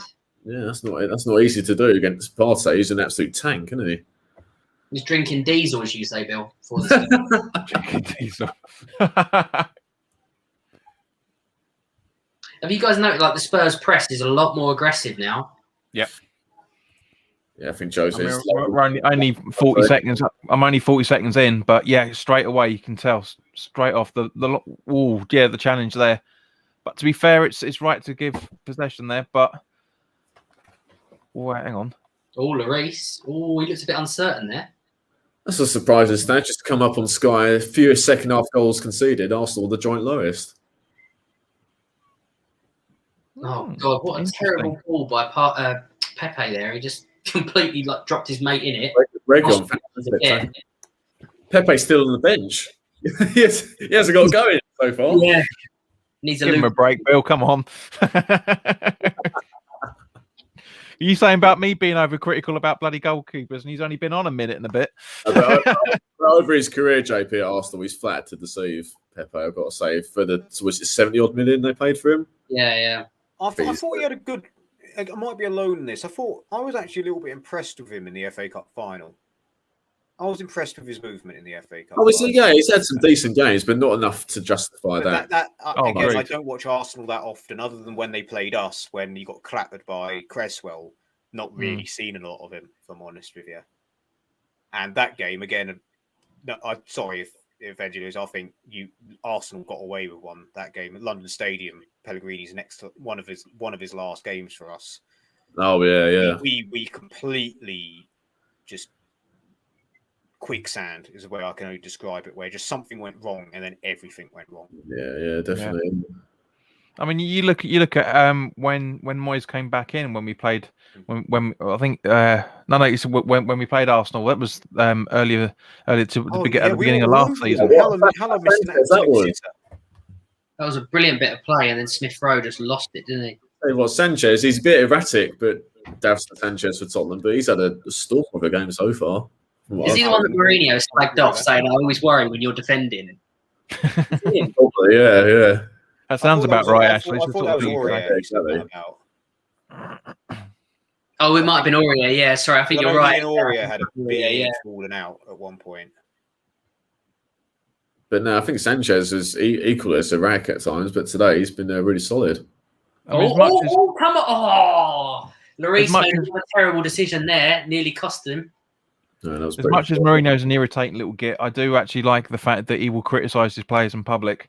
Yeah. Because that's what a manager should be doing. He should be saying when the players are playing well and or equally saying when players aren't playing well. That's the whole point. You can't just. I'm not really one for calling out players, but what I'm not for is defending the indefensible when defending players, such as Pellegrini with Roberto. He didn't necessarily need to go out there and bash Roberto, but just not defend him. Just say, I'm not going to comment on that. Yeah. That was that was irritating about defend him. When they actively defend players that you can't defend, that's when. But at the same time, it was like that with City as well. It would shy away from most questions because he just didn't want to be asked the questions. He hated it. Yeah, the Manchester journalist didn't particularly like Pellegrini because he was the least controversial, certainly in comparison to Mancini anyway. Oh, Bale got a good ball in there. Yeah, it was a good ball. No one followed up though. Oh, Smith Rowe again. Followed up. Look. Oh, come on, Lamella. Look. Jeez. Lamella making a foul? That doesn't sound like him, does it? Does not. Lamella. It's such a shit out up front. Great. Lamella was like working at Sports Direct trying to put a label on the back of his shirt. Put the numbers on. What a reference that is.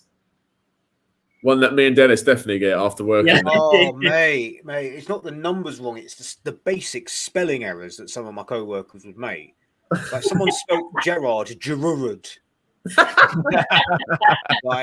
it was actually the point. I won't name him. None of these guys will be watching this, but I'm just not going to publicly name him. But it got to the point where the manager would say, "This person is never ever allowed to do a football shirt," and then he did one.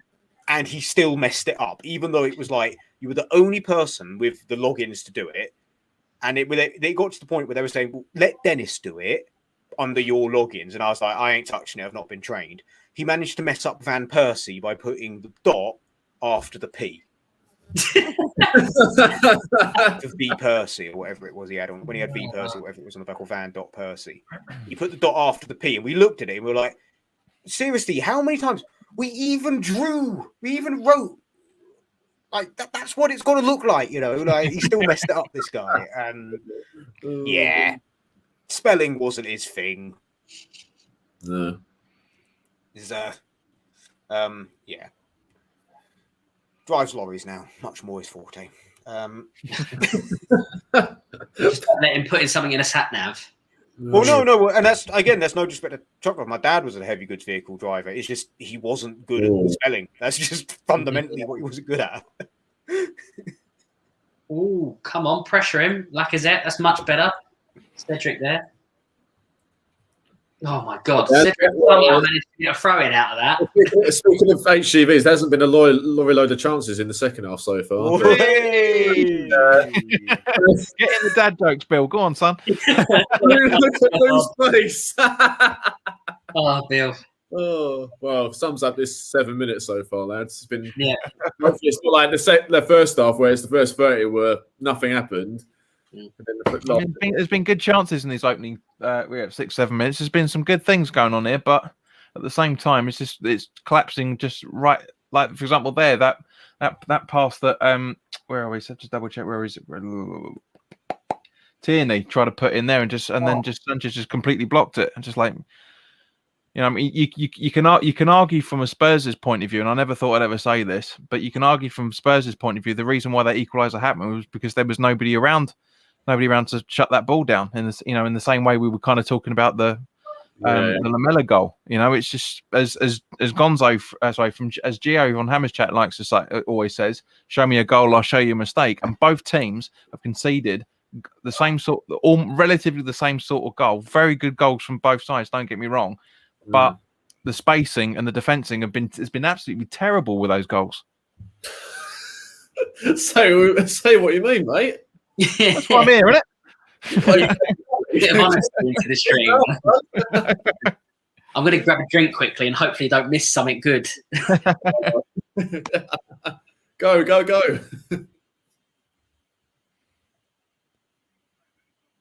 Lewis Smith Rowe, not for the first time on the ball. Tierney crosses it, deflected. Oh, Lloris takes it easy. Needs a bit of a spark, lads, this second half. Maybe a sub or two, do you reckon? Yeah, I mean, where I'm at, which is a little bit behind you, Arsenal's swarming them a little bit, and Sanchez puts out an amazing block. Not for the first time today. That's what I was saying. I want to give that a specific shout out. That was an amazing block from Tierney. It was the right ball, but just well intercepted. Oh yeah, because you don't get that. You don't get that. I didn't see who was through, but whoever it was through. Yeah. End of. They were through on their right, on their left foot. So let's hope they were. It's a great block because Sanchez has got the time to get there in time. It just literally was practically p-rolling next to him. Yeah, his argument. There's too much weight on the ball. There's Xhaka. Smith Rowe turns. Odegaard. I love that. That is brilliant. I absolutely love that. David Luiz headers it to Gabriel, and Gabriel just skies it. It's like, I don't bloody want this ball. It's like, what are you doing? By mistake instead of X on the PlayStation. Yeah, Lou, lucky you didn't. I've never ever seen two centre halves be in that much combobulation. Did he spill that? Did Lloris stop it afterwards, or was that like an offside or something? He spilled it, but no one was around him. How did he spill that from being on his arse with it? Oh, he did. He had it, and then I think he just... I don't know, actually. Not for the first time last few years, Lloris does something a little bit strange. But I was just saying, Lou, do you reckon this game needs a spark in the second half, maybe a sub or two? It's going to have to, isn't it? I think, it's like just nothing. It needs to kick into life, doesn't it? It needs a bit of fire. Yeah. I think we're looking much better, like playing the ball quicker, a bit more purpose, but there's still no final product, is there? Really, there's no bit of sort of quality in the final third again. No, you mentioned a couple. What I was just saying. A couple of good blocks from Sanchez, like interceptions when Arsenal would have been in if he didn't sort of cut it out. It's about to come on, I think, for Tottenham. Who's coming on? That's the thing, just from both sides. It's just the attack. Bell's coming off. Well, that's not a surprise. Oh, really? Yeah, Bell's coming. Yeah, he's done nothing. He's not even getting 2 points for me on the fantasy league. Cheers, Jose. Jose out. I know he's barely been in it, Gareth Bell, but still to. I mean, all Bale's done is he's just done some other side of the pitch passes. That's all he's done, just long balls, just trying to. That's it. He's had his bit of form. Now we're back to Jose going, well, I was right. Yeah, I'm a bit shocked by that as well. And Kane, who've had a touch, or the first time had a touch in the Arsenal's final third. There's only 2 of them, and he's taken one of them off. In other footballing news, Ronaldo has scored a hat-trick in 33 minutes. Has he? That's quite long for him, isn't it? Yeah, I was going to say I thought it'd be more like 25, but 33. He always hates it when he gets slagged off, doesn't he? He comes back with a bang. He's like reminding everyone why I'm here. Yeah, that's what elite mentality gets you. Unlike this monkey boy he's past it now. I'm sorry, but he's past it. What, Bale? Yeah, I'd say that, but I still think he's bloody. It's not being harsh. I mean, he's still a really good player, but he's not at his peak anymore. Yeah, he had his peak. He had his peak 2015 till like 2 years ago. Yeah, I think Spurs knew that when they were getting him. If they expected him to be Gareth Bell, I didn't. Again, go back to Jose Mourinho. If he was that good, why would Real Madrid get rid of him? Get back to go to someone like Spurs. No, I mean, can't believe these words are coming out of my mouth. No disrespect, Spurs, but a team doesn't get rid of a prize asset on loan for the sake of it. You know. I mean, as far as Sky Sports are concerned, because he came on and was it Real Madrid Liverpool Champions League final a couple of seasons back? Because he came on and absolutely tore them apart. Spurs, all the Sky Sports guys, it's Bale, he's back to his best, blah, blah, blah, blah, blah. But he was on the bench for most of that game. Just he's an impact sub. That's all he is now. And there's no disrespect to the guy, but because it's just that's how he is now, sadly. I think with him, I think it's just his mentality. I just don't think because realistically, he's not old, is he? And those 2 or 3 years he was sitting there on a bench at Madrid. I mean, if that was Ronaldo, it just wouldn't happen. He had all the right qualities, didn't need to be a superstar. I just think he was playing golf, collecting 600 grand a week or whatever the hell he was getting. An old mate of mine is a Real Madrid fan, and he was telling me that he point blank refused to learn Spanish. Yeah, you never. Why? That is true. You're going to go play for somewhere for 6 years and not learn at least some of the language. Yeah. I mean, I go to bloody Germany for a weekend and I pick up a few phrases before I go. You know, I'm not being paid 500 grand a week as well to go out there. Exactly. Right, anyway, Bell's not on now, so Arsenal corner it is. Set pieces have been poor all game from both sides to see if Pepe can do any better. He plays it short.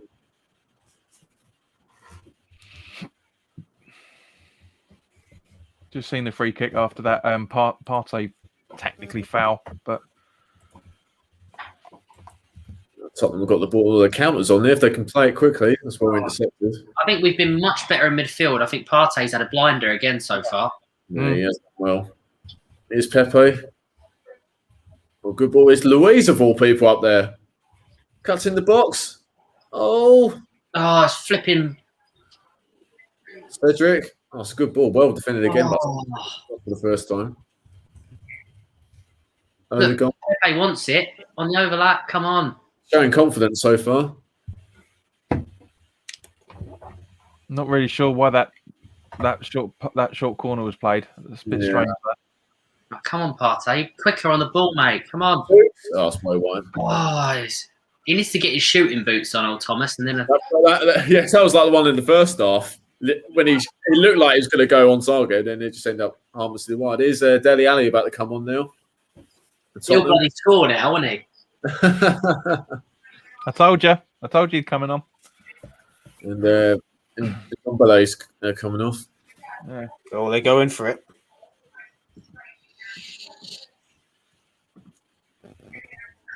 I definitely, I don't know about you guys. I think it's definitely a better second half, isn't it? It's a bit more to the game now than the first half. There's a lot more fight, a lot more fire to it as well.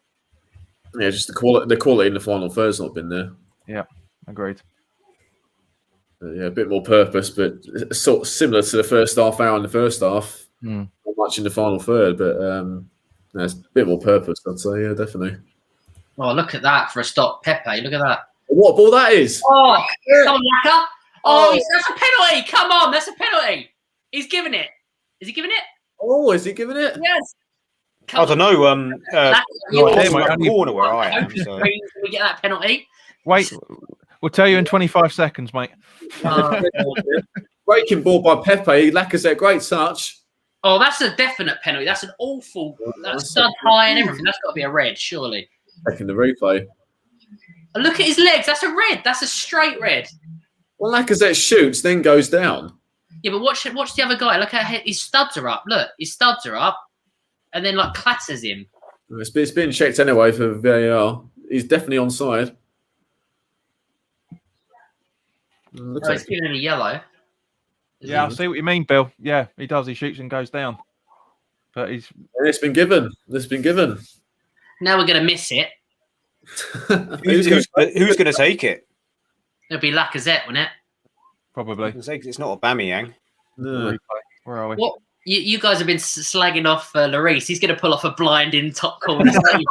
You know it, don't you? You're going to roll back the years and save this. Yeah. It's going to go top bins, and then Lloris, you're going to leap like a cat. Yeah, you're going to have to tell me what's going on because Lewis, I can see why you're saying about a red card there, mate. Because technically, it's last man defending as well. But I know the rules of the factors. You know, they've been awarded a penalty, so he's not. So he's got away with one there, Sanchez. He really has got away with one. It's last man. Here we go, Lacazette. Oh, easy goal. Bottom corner, 2-1 Arsenal. I was going to say I've just had the Dele Alli sub, so. Lou, you didn't celebrate that one. It's when you know it's coming. It's a little bit. Yeah, all right. You just said he was going to pull off. Lloris was going to pull off a world class play. Don't tell you what it was coming. I was doing the Arsenal fan thing. He said, "Don't do JP." I was changing my words halfway through. I was trying to prepare myself for the heartbreak, and anything else is a bonus. Oh, there we are, lads. 2-1 up Arsenal. There's still 25 minutes, though. A lot can happen, can't it? Absolutely. Yeah. One left, I think, isn't it? The goals yeah.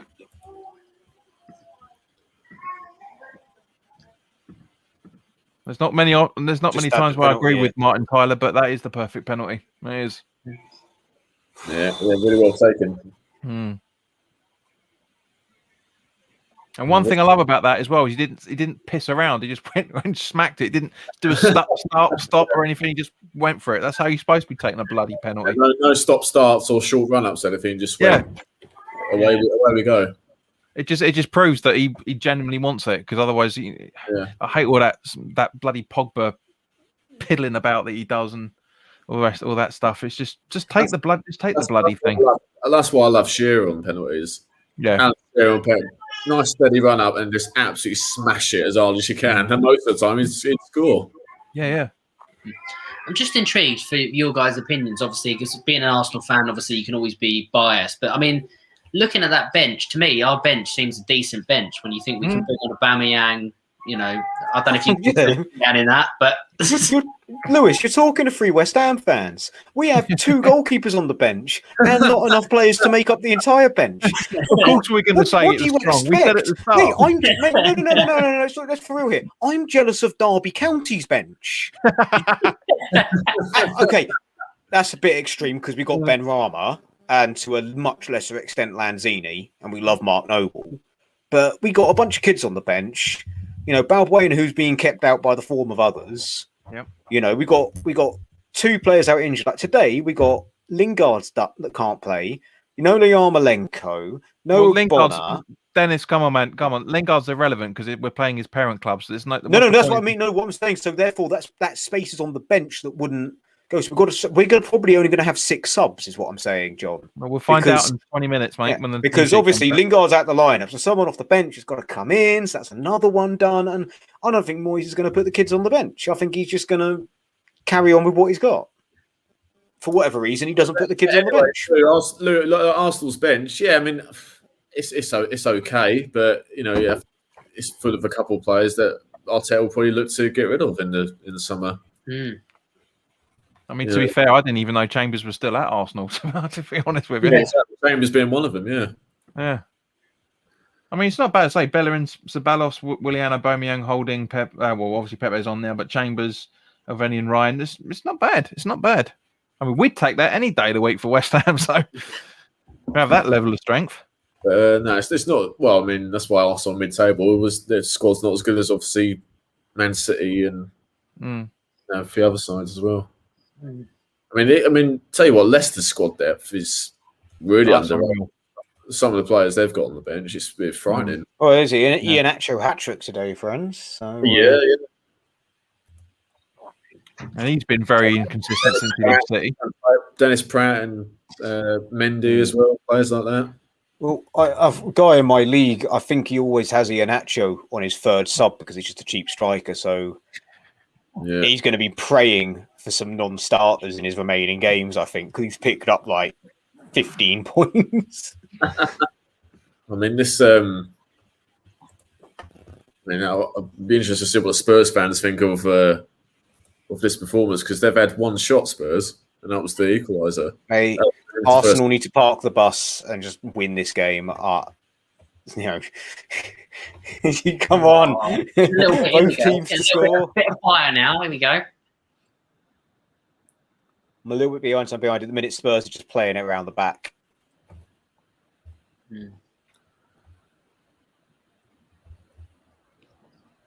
So that's Tottenham needs to open the game up. To have one shot, and after 6 to 8 minutes, I mean that's not good enough from their point of view. It's not good enough for anyone in the Premier League, mate. With the caliber of players they've got, especially up front, they should be. As I'm saying, for any team in the Premier League, it's not good enough. I mean, we'd be spitting feathers if that was West Ham, one shot on target in 70 minutes. You know, they'd be calling for the manager's head, wouldn't they, as well? Yeah. Well, certain people would be, yeah. I mean, I remember there's a bloke that I used to watch football with just before we got relegated, and I mean that was obviously for obvious reasons in that season, but he used to go mental. It's like first shot on target, 60 minutes. It's not good enough. And it's just like, well, but at the same point, it was because we were playing shit that season. And so will he not be joining my Justice for Avram Grant project? What, is he in jail or something? No. I just think. Okay, I'm not. Based on recent events, I'm not going to actually say what that campaign is because it is just a joke, and I'm going to drop it now. But at the basically, same point, my campaign that Avram Grant was not our worst Premier League manager. To be honest with you, Dennis, there's only one thing that backs up that argument. There's only one thing, and he got us to the League Cup semi-final. No one else has done that. For me, it was more the ability of the playing squad compared to what Rhoda had personally. I just think Allardyce would have struggled to keep us up in that season, mate. Absolutely. But let's not talk about that because we're watching Spurs Arsenal. Sam's later, lads. Oh, yeah. Spurs are growing into the game again, though. Look, they're getting a bit more adventurous, aren't they? Because they need to win it. My reaction just then was Dele Alli almost trying to header the ball into the back of the net from that really good pass. There now are 2 shots on goal. Lamela with a decent header. That was easily saved. I mean, if that had gone in, that would have been incredible. That. Oh, look at Pepe there! Look at that, nice. Mate, lightning. Yeah, he's showing good confidence so far. Here's Xhaka. Go on, Granite. Oh, sorry. Go on, Tierney. Go on, son. Another good game Tierney's had, to be fair, today. Oh, come on! They got caught. Oh no, it's not handball. I was being a bit overzealous there. Right, Lou, take your red glasses off, mate. The one time in the last 3 weeks, I can feel slightly positive, Bill. So, well, in the league anyway. Yeah. And a good try from Lamella as well. Then that Leno was able to save. Yeah. They're trying to get back in it. All right, now I see what you're talking about, Lewis, with that run from Pepe. Really good pass to Lacazette as well, for that matter. Really good. One of the comments there was just saying it's about Jose Mourinho football. That's just the fossil football. Yeah, it's not even a slick Arsenal side. I mean, Arsenal have done okay today, but they're not playing out their skin. And again, it comes down to getting, in my opinion, getting that equaliser just before half time. Spurs would have gone in deflated. Arsenal, to an extent, elated. So. Oh, definitely. But even so, the mentality has been shocking by Tottenham in this game. But, still 18 minutes plus stoppage time to go, but it might be too little, too late. Right, come on, Thomas.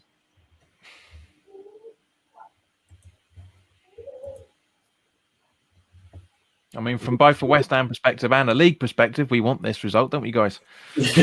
Absolutely, yeah. I mean, how fun? It's probably never going to happen. But how funny would it be if we finished above?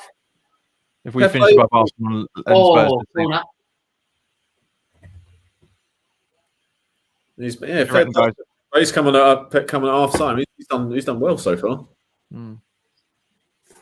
He's done a couple loose early touches, but since then he's looked a real threat. Definitely.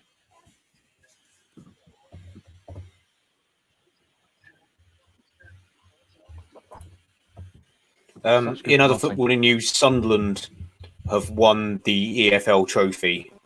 Oh yeah. So yeah. Yeah. It's just another note in football news. Sorry. And the Papa John's trophy now, is that what it's called? Yeah, Papa John's. I just call it the EFL trophy because to me it's still LDV Vans. I was going to say when we first started watching football, it was the LDV Vans. Yeah, LDV Vans, and then it was the Johnston Paint trophies. I'm not going to lie, they've always had some really shocking sponsors. That cup, ain't they? You're going to get Adidas sponsoring the EFL trophy, are you? Let's have it. No, fair. I know, but come on, you're going to get. The League Cup's really gone down as well, like Carabao Energy, like it's gone right downhill. Like, come on, I remember the Worthington Cup. That was a great sound. I know alcohol advertisement's gone out, and it's good that they've done that. But that's such a good sounding name. Yeah, and the Carling Cup as well. Carling Cup as well. Yeah, Carling Cup. Like Capital One, not so much, but Capital One, not so much. Also, I say Carling as well. I don't think the Worthington Cup. Like I remember, again, one thing when United knocked Chelsea out of it one year. My dad got my uncle was a Chelsea fan. Worthingtons for Christmas. So that's another thing I remember. Well, that went down quite well. Just got a crate of Worthingtons. Gicky, to answer your question, just as Bill's bringing up. Thank you, mate. I don't know. To be honest, I have no idea. What the prediction? I can't really predict this. My heart is saying that it's going to be a draw, but my head's saying a loss. But for me, if we wear the black away kit, 1-0 West Ham. Soucek. Yeah, you know it, Dennis. You know it. Look, made that prediction on Hammers chat. But I'm going to go for that's it. You're off, mate. You're off. Elbow to the face. Yes. See you later, dickhead. Bill, you have got to put that up on the tweet for the replay. This. See you later, dickhead. Yeah. Sorry, my boy. Reactions, and he's done it. I didn't quite see that. That's brilliant. I love that. Absolutely fantastic. Elbow 10, clean in the face. Watch that. I watch this. Yeah. Just saw the tail end of it. There'll be no more FIFA goals for you. What? You'll remember this, Lamella, for different reasons. Obviously, scoring and getting sent off. That is completely uncalled for. Absolutely, completely uncalled for. He should not. What is he pushing his face for? What a dick! So I'm agreeing with you 100% because I'm not a big fan of Lamella either, mate. But this, it is the replay. it's a booking. It's a booking. He can't complain. He can't complain. Oh, what was he doing? Look, Jose went off, for God's sake. On the halfway line as well. Why? What a waste of time that is. Oh, yeah, that's a certain yellow. Yeah, second yellow, definitely. Just pointless, wasn't it? Absolutely stupid. Yeah. Well, it was going to be hard for Tottenham to get back into the game, and it's doubly hard now. Definitely Arsenal's match to lose, Lou? Well, yeah. Knowing our mistakes recently, I'm just hoping to God, I'm praying whatever divine spirit there is. That we don't lead in with 40 minutes to go, playing against 10 men, you never know where Arsenal, do you? No. Yeah. Who's he bringing off? Smith Rowe? Yeah, bringing off Smith Rowe. He's had. Bringing off Willian. Yeah. What a dick. What do they call him? The Croydon De Bruyne. Croydon De Bruyne, yeah. One of the worst nicknames I've ever heard, and I should know. It's like that bit in Friends with like Rossatron, and they just go, "Is that back?" Like that. That's it. Like, you know, Martin Tyler will bring it up in a couple of years, and like Jamie Carragher will be like, "Is that back?" That was a terrible Carragher. My Carragher's normally a lot better, but that was a terrible one. Yeah, I've just seen it. Lamella is such a mug. That is. I say this word, and it's my favourite. But such shithousery. Yeah. Like, why do it? Like the worst kind of shithousery as well. Like, why do it? And then him mouthing off at the ref, and Harry Kane's even saying to him, "Mate, like you were twat." Harry Kane's like shaking his head. Fuck off, yeah. Yeah, and to be fair, I think he's actually also saying stuff about the ref, like, "Oh, look at that down there." But he has also told Lamella, "No, yeah, my days. No." I mean, I know. I was talking about him about halfway through the first half, but to be fair, there's nothing from Oliver that he's done bad. I think he's had a good game so far. Yeah, I think he must have listened to JP. Stuart Atwell and Mike Dean take note. Yeah. Well, and Lee Mason as well. Lee Mason's a lost cause. And who's the other guy? The brother of the referee that got disciplined. There's again narrow it down. Madly. The referee that was was disciplined for what's he doing? slapping a disabled supporter or something. Madly. Madly. Both of them. Bobby Madley and Andrew Madley, both of them. Yeah, because Bobby Madley was the one that allowed Wilson's hand of God goal against us and had to be physically protected by James Collins. Yeah, because several West Ham players. Harry Kane was nearly on there. They got Dele Alli running in there. Good ball. Granit Xhaka just did a bit of wizardry. Yeah, fair play to Xhaka. I think him and Partey have done really well in the field. Do you know what? Lamella is a little bit like Spurs' version of Xhaka. Do you know what I mean? Like, he'll do some weird stuff at the worst times when there's no reason to do it, and then he'll have a moment of brilliance as well. Yeah. But, I think Xhaka, I think he gets a lot of stick and at times justified, but today, I think he's played pretty well. Yeah. I think him and Partey have been a good partnership today. I think they both sort of complement each other quite well. Mm-hmm. Yeah, well, I think they've played better than Højbjerg. Sissoko's come on, and Ndombele as well. I think they've outperformed them. I think Højbjerg's a decent player as well, actually. Yeah, no, I agree, but just saying that is just out of play. What in the hell was that? We jinxed him, Lou, saying how well him and Xhaka have done. He kept saying about stupid mistakes and stupid balls. What the hell is he doing? You're playing against 10 men with 3 of your own players and you kick it out for a corner. I think he pressed the X too quickly there. Oh, gosh. What is he doing? If this leads to a goal, your head's going to explode, Lou. And it'd be great for the thumbnail, but honestly... I'm just going to say, I've received, I think, my favourite message in response to everything that's gone on in the game. It just goes, one of the best moments of their season, if not history, for Spurs. They were planning the DVD, but they end up losing. The Rabona hero has been shown a red card. How very Spursy. To paraphrase Dennis, Spurs house.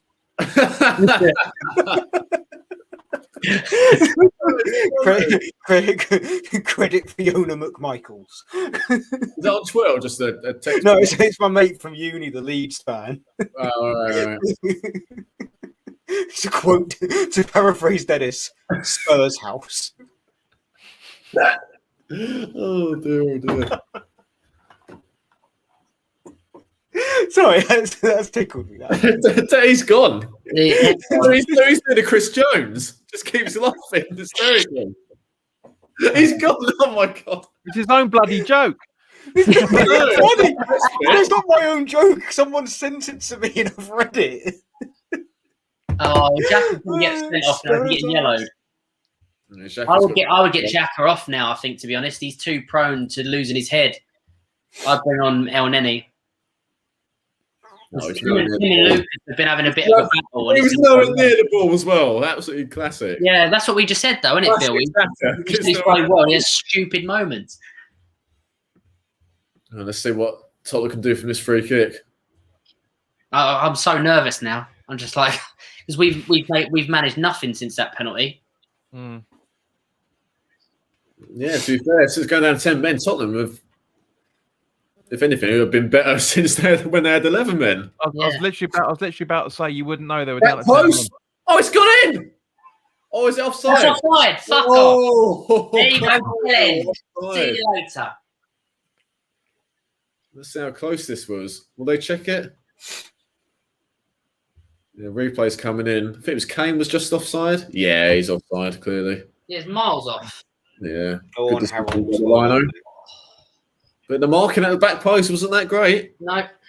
But again, that's what we're saying. Like, we've done nothing since that goal. Yeah. And to be fair to Kane, if it was good coming out of nothing. Yeah, it's good header, but yeah, just a little bit offside. But warning signs there for Arsenal. This game ain't over. So there's probably going to be a decent amount of stoppage time as well. Yeah, with a few subs and sending off and that. Yeah. But Arsenal did that third goal. Yeah, we need to just regain control of this game. Yeah.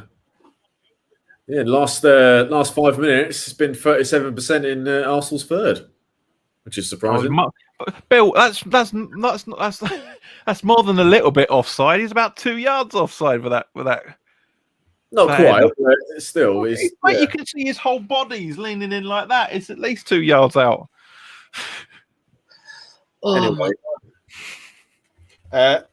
For West Ham, guys, X has said there are changes and he is predicting a meltdown. All right, well, we'll talk about that when the game is finished. It's Partey. He's done well there. Oh, Thomas, that's what I want to see. That's the sort of Yaya Toure sort of marauding midfield. Yeah. Is Odegaard? But to be fair, Dennis, mate, X always predicts a meltdown. I mean, X himself had a meltdown after being asked for the 40,000th time if Jesse Lingard's playing. Yeah, I think people were just jumping on the bandwagon on that one, to be fair. And to be fair, I think he was playing up to it a bit. I mean, X does, have a good sense of humour. He's not. But yeah, I mean, it was perfectly timed for him to have that gif of Piers Morgan. Yeah, Morgan walking off. Yeah, he did that just purely for that joke. 100%. Oh, I've just had the Spurs creeping in, and you love to see it. You love to see Spurs celebrate a goal and it be disallowed. You love to see it. Oh my god!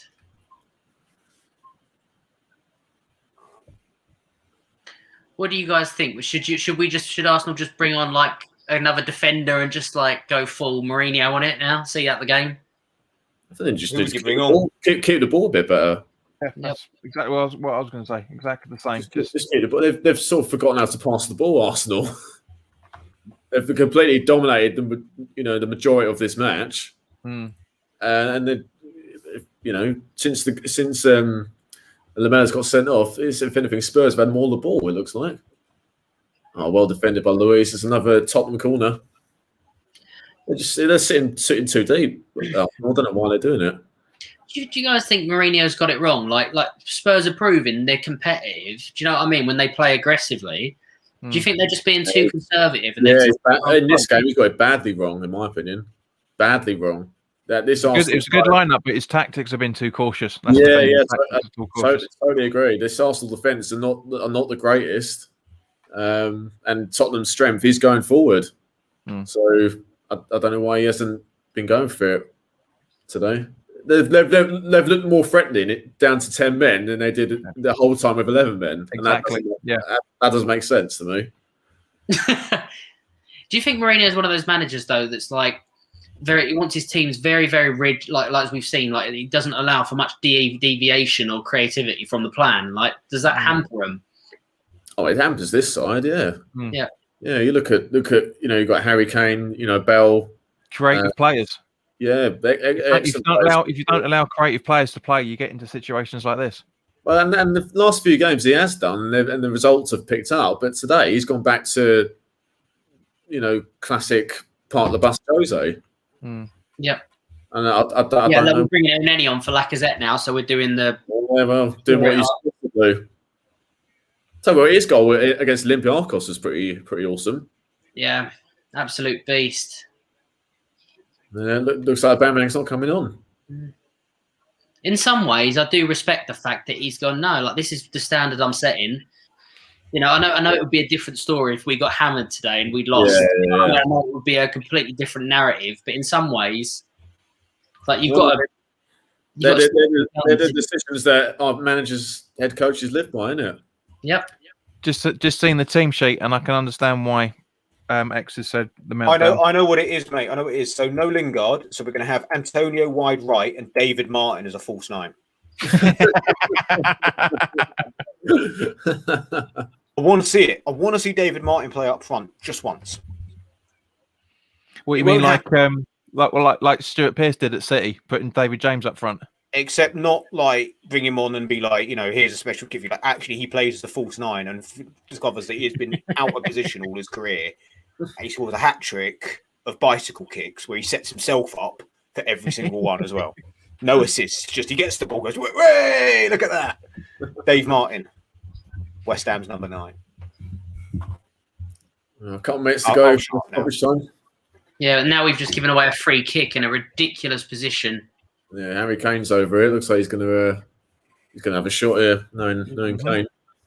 I feel like with refereeing, like in all games, in all competitions, they have these periods where they go, right, we're not falling for diving and all that sort of stuff, and then they're a lot more like forgiving with challenges, and then they decide all of a sudden that every bit of contact is now all of a sudden, a complete like free kick, even though no normal human would be. Kane takes it. Oh, he's in the post. Oh my God! Who was that? Just saved it, Gabriel. Yeah, then there was a follow up, and that was well cleared by that was going in, and Gabriel just cleared it off the line with his noggin. I'm sorry to talk. I don't understand how we're lining up tonight. I don't understand. Anyway, Kane. To be fair, Kane did amazing there. Who was it? Gabriel got it off his head. Yeah. Ball comes in, hits the post. Leno's nowhere near it. Comes out. What a free kick that is, though. Sanchez of all people, and then Gabriel heads it away. Amazing free kick. But Arsenal just completely capitulated again. I don't know what's going on. They're too fearful. Like this is what I mean about the tactics from Tottenham's point of view. Why weren't they like this with 11 men? Yeah. The game would have been much better for it because it would have been much more open. It would have been more back and forth. That's what I expect, especially in the second half. It's too cautious, as we're saying, but yeah.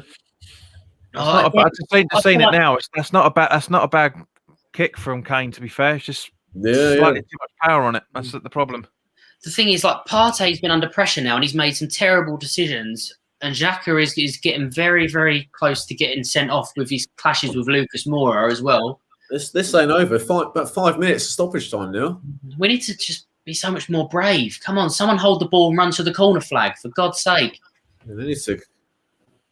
Yeah, it's just wave after wave. That's what I don't understand. That's it. Come on, that's it. Chase him, put him under. You can't be sitting with 10 behind the ball. They've got the flipping. And it just staggers me even more that why didn't Tottenham at least show a little bit of more intent when they had 11 men? They didn't know even at White Hart Lane in the first game. No, but they got the goals, didn't they? Oh yeah, don't get me wrong. Clean sheet. And I think Dennis is right. If it stays 1-0 at half time, I think it's a different second half. But you got to adapt in these games, and they didn't. And that's what Mourinho can't do. He's not adaptable. He can't adapt until it's too late. Yeah. Why did flipping Cedric need to go back to Leno then? I don't understand. There's some baffling things they do. He sent it an extra 20 yards unnecessarily. Like this, look, now they're passing it back to Leno, and now you've got 3 Spurs players on the high press. It's just ridiculous. It's so stupid and unnecessary. All right, come on, Tierney. Just run the corner flag, mate. Well, Bill, you weren't far off, mate. You just seen what it's just coming to the 5th at 5 minutes of added time. You weren't far off. You said it was going to be quite a fair bit. Yeah, it's the replay from really good. Leno takes a step to his right, but it doesn't get nowhere near it. And then of all people, not the person you wanted onto it, Sanchez, but still, it was going on target, and Gabriel had to be there. Yep. Wonderful free kick by Kane. Couldn't have done much more than that. Ooh.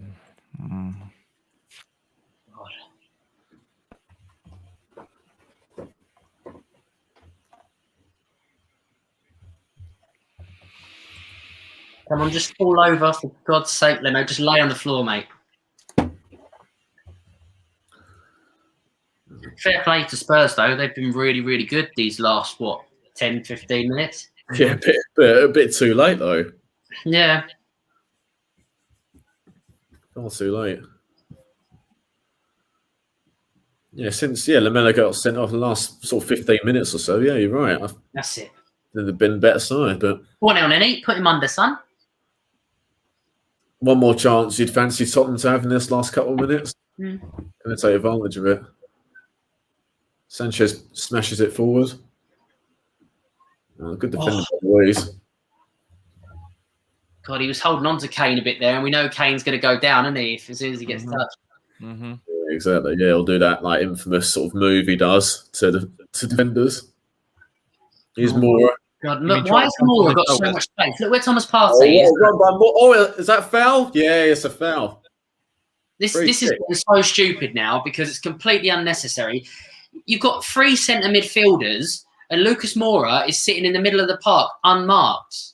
I don't get that. What's the point? Look. Partey was totally wrong. That's so dangerous, and it's going to be so annoying because they're going to score. I know they are. It was Gabriel with the foul. Gabriel took him down. This is terrible. This is absolutely terrible. Lou, I bet your arsehole's going like that now, isn't it? Bum time, I tell you that. Oh, shit in a brick. Especially after Kane's previous free kick. That's what I'm saying. I know. He's going to score, guaranteed. He's going to score a class top bins, easy. Yeah, whistle just blown for that free kick now. Yeah. Well, this is surely the last chance. That's this is awful. Step up. Reguilon's over it as well. He takes it. Oh, it's over. Oh, thank the Lord. Struck it well, but just a bit too much power on it. And that's surely game over.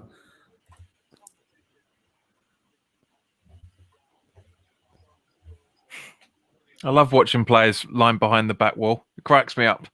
Can you just go a bit lower, please?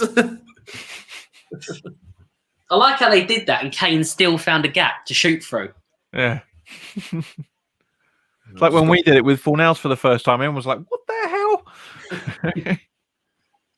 It's just gone past the 5 minutes, and surely Leno takes this goal kick and it's all over. Well, you'd hope.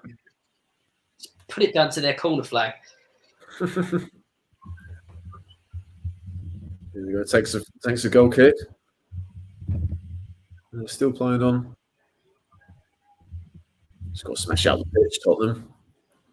Come on, blow. And that's it. It's all over. Yes. All over. 2-1. Look at him. He's loving it, Mikel. Look. Loving life. Rag and Bone Man is going to be buzzing. Well, thoughts, Lou? I can't really be that. I mean, I'm happy with the result, but I'm not exactly enthralled by the performance. But then again, you know, that's always been the criticism of Arsenal, isn't it? We can't win ugly. So I'm going to take a small win where we can get it. But fair play to Spurs. They, like you, Lynn, they were by far, to be honest, the better team that last 10, 15 minutes. But like you say, it's too little too late, wasn't it? They didn't cut loose. Thoughts, JP, on the game overall? Not the London derby, I think anyone was expecting, to be fair. But that's what happens when you got Mourinho in charge of half of it. So it's echoing just what Lewis has just said. My exact same thoughts on that. It was, whereas we were saying throughout the whole the majority of the second half, is what was Mourinho's tactics for that game? It was unreal, absolutely unreal. Looking at it with a relatively neutral point of view, I'm very happy with Arsenal getting the 3 points out of it. And also, but at the same time, I think Mourinho could have done a lot more. I really genuinely think he could have done a lot more in that. But it is what it is. Yeah, couldn't say any better, mate. Dennis, your thoughts on that game? Got the result that I wanted. You know, performance, non-performance. Spurs lost. Happy days. Results have gone very well for West Ham this weekend. So rather than talk about West Ham, I completely agree with what Lewis says. I mean, Spurs had their chances, they just didn't take them, and it was just complete Spurs housery from Lamela to get himself sent off completely needlessly when nothing was going on there. If it had been like Tierney had been through on goal, was about to get a change of play, but not defended, but I can understand his logic. Whereas there was nothing, just passing it about. Just frustration from his side. But yeah, glad to see Arsenal win. So. Yeah, good stuff. Yeah, I thought.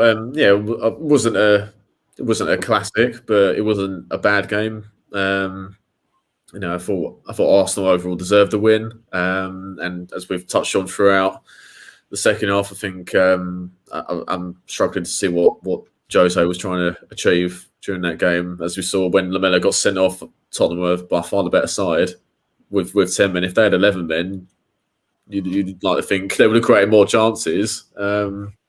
But yeah, I think there's a missed opportunity for Tottenham. But Arsenal, I think, they kept the ball reasonably well and great chances, and I think overall deserved the win, which much needed in terms of the league. Lou, do you think this will help with not necessarily their league position, but or where they'll finish at the end of the season, but in terms of the Europa League as well? Do you think it will help? You know, if every win, no matter what competition you play in, it all helps, doesn't it? Yeah, definitely. Like, you need to sort of you need to build a spine in the team, don't you? And obviously, that's always been the criticism of Arsenal, isn't it? We've always sort of faltered or sort of lacked that winning mentality when it matters, sort of thing. So I think the couple of performances that we've had with like the Olympiacos game, with the game previous to that in the Europa League, and then obviously this one, we've overcome adversity a couple of times now. We've won it and pulled out big results when we needed to. So I think for the team spirit and the actual, the group overall, I think it will do a lot for them in their confidence, like proving to themselves that they can do it when they're up against it, and show a little bit of mettle to hold on to a win. Which, for me, I was saying to you, obviously over the years, Bill, like, I would happily take an ugly 1-0 win if it meant we won the game. I'll still 1-0 to the Arsenal. Yeah, exactly. Yeah, like no one's like we said before, like no one's really going to care too much. Like history remembers the result, not necessarily the fixture. So it's kind of like, even if you won 10 games 1-0 and it was ugly or whatever, at least you won, sort of thing, So I think overall for us, I think it will be good for the squad and the mentality and that side of it. But I mean, like we know our seasons are right off completely. There's no there's no sort of calls for optimism. I mean, there's 4 points between us and Spurs, and so I think that the seasons are right off. But I think going into the Europa League, it'll give us some confidence that we can win. Well, wins will definitely help. Which players stood out for you today? Again, I think like you said, I thought Emile Smith-Rowe was really good at the start, Bill. When he, like you said, I thought Tierney was a bright spark again. Partey was really good, I thought, today. Xhaka was good. Obviously, they both had a couple of little bits of ropiness at the end. But, I think they were the sort of couple of players. And, I mean, to be fair, Odegaard as well, I think he's growing into the team. Yeah, definitely. With him, I feel like we haven't had a traditional number 10 for such a while with Ozil being out. I feel like they sort of forgot how to utilise him a little bit. Like the first couple of games he came in, he'd make some great runs and be in that number 10 position and call him for the ball, and then they would go somewhere else, So I think in the last couple of weeks they've sort of started to sort of remember. I know it sounds a bit stupid, but remember what it's like to have that type of player in the number 10. Utilise him and bounce off, So because he's quite quick-footed as well, isn't he? He's quite good with his feet. So I think, I thought he was good again today. A bit of a quiet second half, but I thought the first half he was good. I feel like Partey or Tierney are probably the two main standouts for me, I think. Yeah, good stuff. What about you, Dennis? Who stood out? Sanchez. For me, Sanchez had a bloody game well, at the back. Everyone else had good moments, good passages of play, a good 10, 20 minutes. Equally, they all did something relatively bad. Odegaard had that poor header. I don't think I saw, Smith Miles do anything bad, but, he wasn't fantastic for it, I thought Sanchez was. I think it's one of the best games I've seen Sanchez play, despite losing. Yeah, that's what I'd say, really. And, but it's interesting because, again, wonder goal for Lamela, you could be talking about, well, that goal alone could give you a man match moment, but then he gets himself sent off. So what could have been? Exactly. Yeah, Sanchez for me. Yeah, JP, who excelled for you? It's hard to say anyone different than what you guys have been saying. I mean, Smith Rowe played really well. Partey, Cedric. I thought throughout the most of the game, bar a couple of errors, I thought again Reguilon played very well. Sanchez, definitely agree with you there, Dennis. Completely was one of the better players out there. Right, again made a couple of dodgy challenges here and there, but other than that, he was very good. That's the thing. Normally, when you have a London derby, there's normally one or two from either side that stick out, but there wasn't enough performance for me for that. But I'd say if there was anybody, I'd say Partey was the Partey, then Sanchez for me. Not to sit on the bench, pick one from either side, but those two together were very good. Yeah, it's hard because I think there was plenty of players who played 7 out of 10s, but I don't think there's any that were played out their skin and were 9 out of 10, for example. But plenty of good players on the show today. So, anything else you guys want to mention before we wrap up? No, I think over the last two and a bit hours, mate, we've pretty much covered everything out of that. So everything from this game, Joe Hart as well. Other than more laughter at Spurs, I've got nothing to add. Well, actually, to be fair, there is one thing I do want to add, and Lewis, I'm not being rude in any shape or form, but I'm loving the fact that there's an Arsenal supporter saying our season's over when we're saying this is the best season we've ever had. That's loving that. I, on the other hand, have no real issues with Arsenal. I don't really care. I don't really care. I've never had an issue with Arsenal or Chelsea, despite being a West Ham fan. Not me, but it's usually us saying that's it. Okay. I get from that logic. I get it, but it's like I'm not too bothered. I worry about my own season. So. Good stuff, mate. Lou, final word with you, mate. Yep. Enjoyed that. Thanks a lot, guys. That was a lot of good fun. Hopefully, we can have a couple more of these. That was awesome. Yeah, it'd be nice. We'll do one for West Ham Arsenal next week. So join us for. That'll be fun. Yeah, that'll be cool. All right, well, thanks, guys. Thanks everyone for watching. Subscribe to Garage Football if you're new. Like this stream if you enjoyed it. Follow us on the socials. We'll see you on the next one. Take care.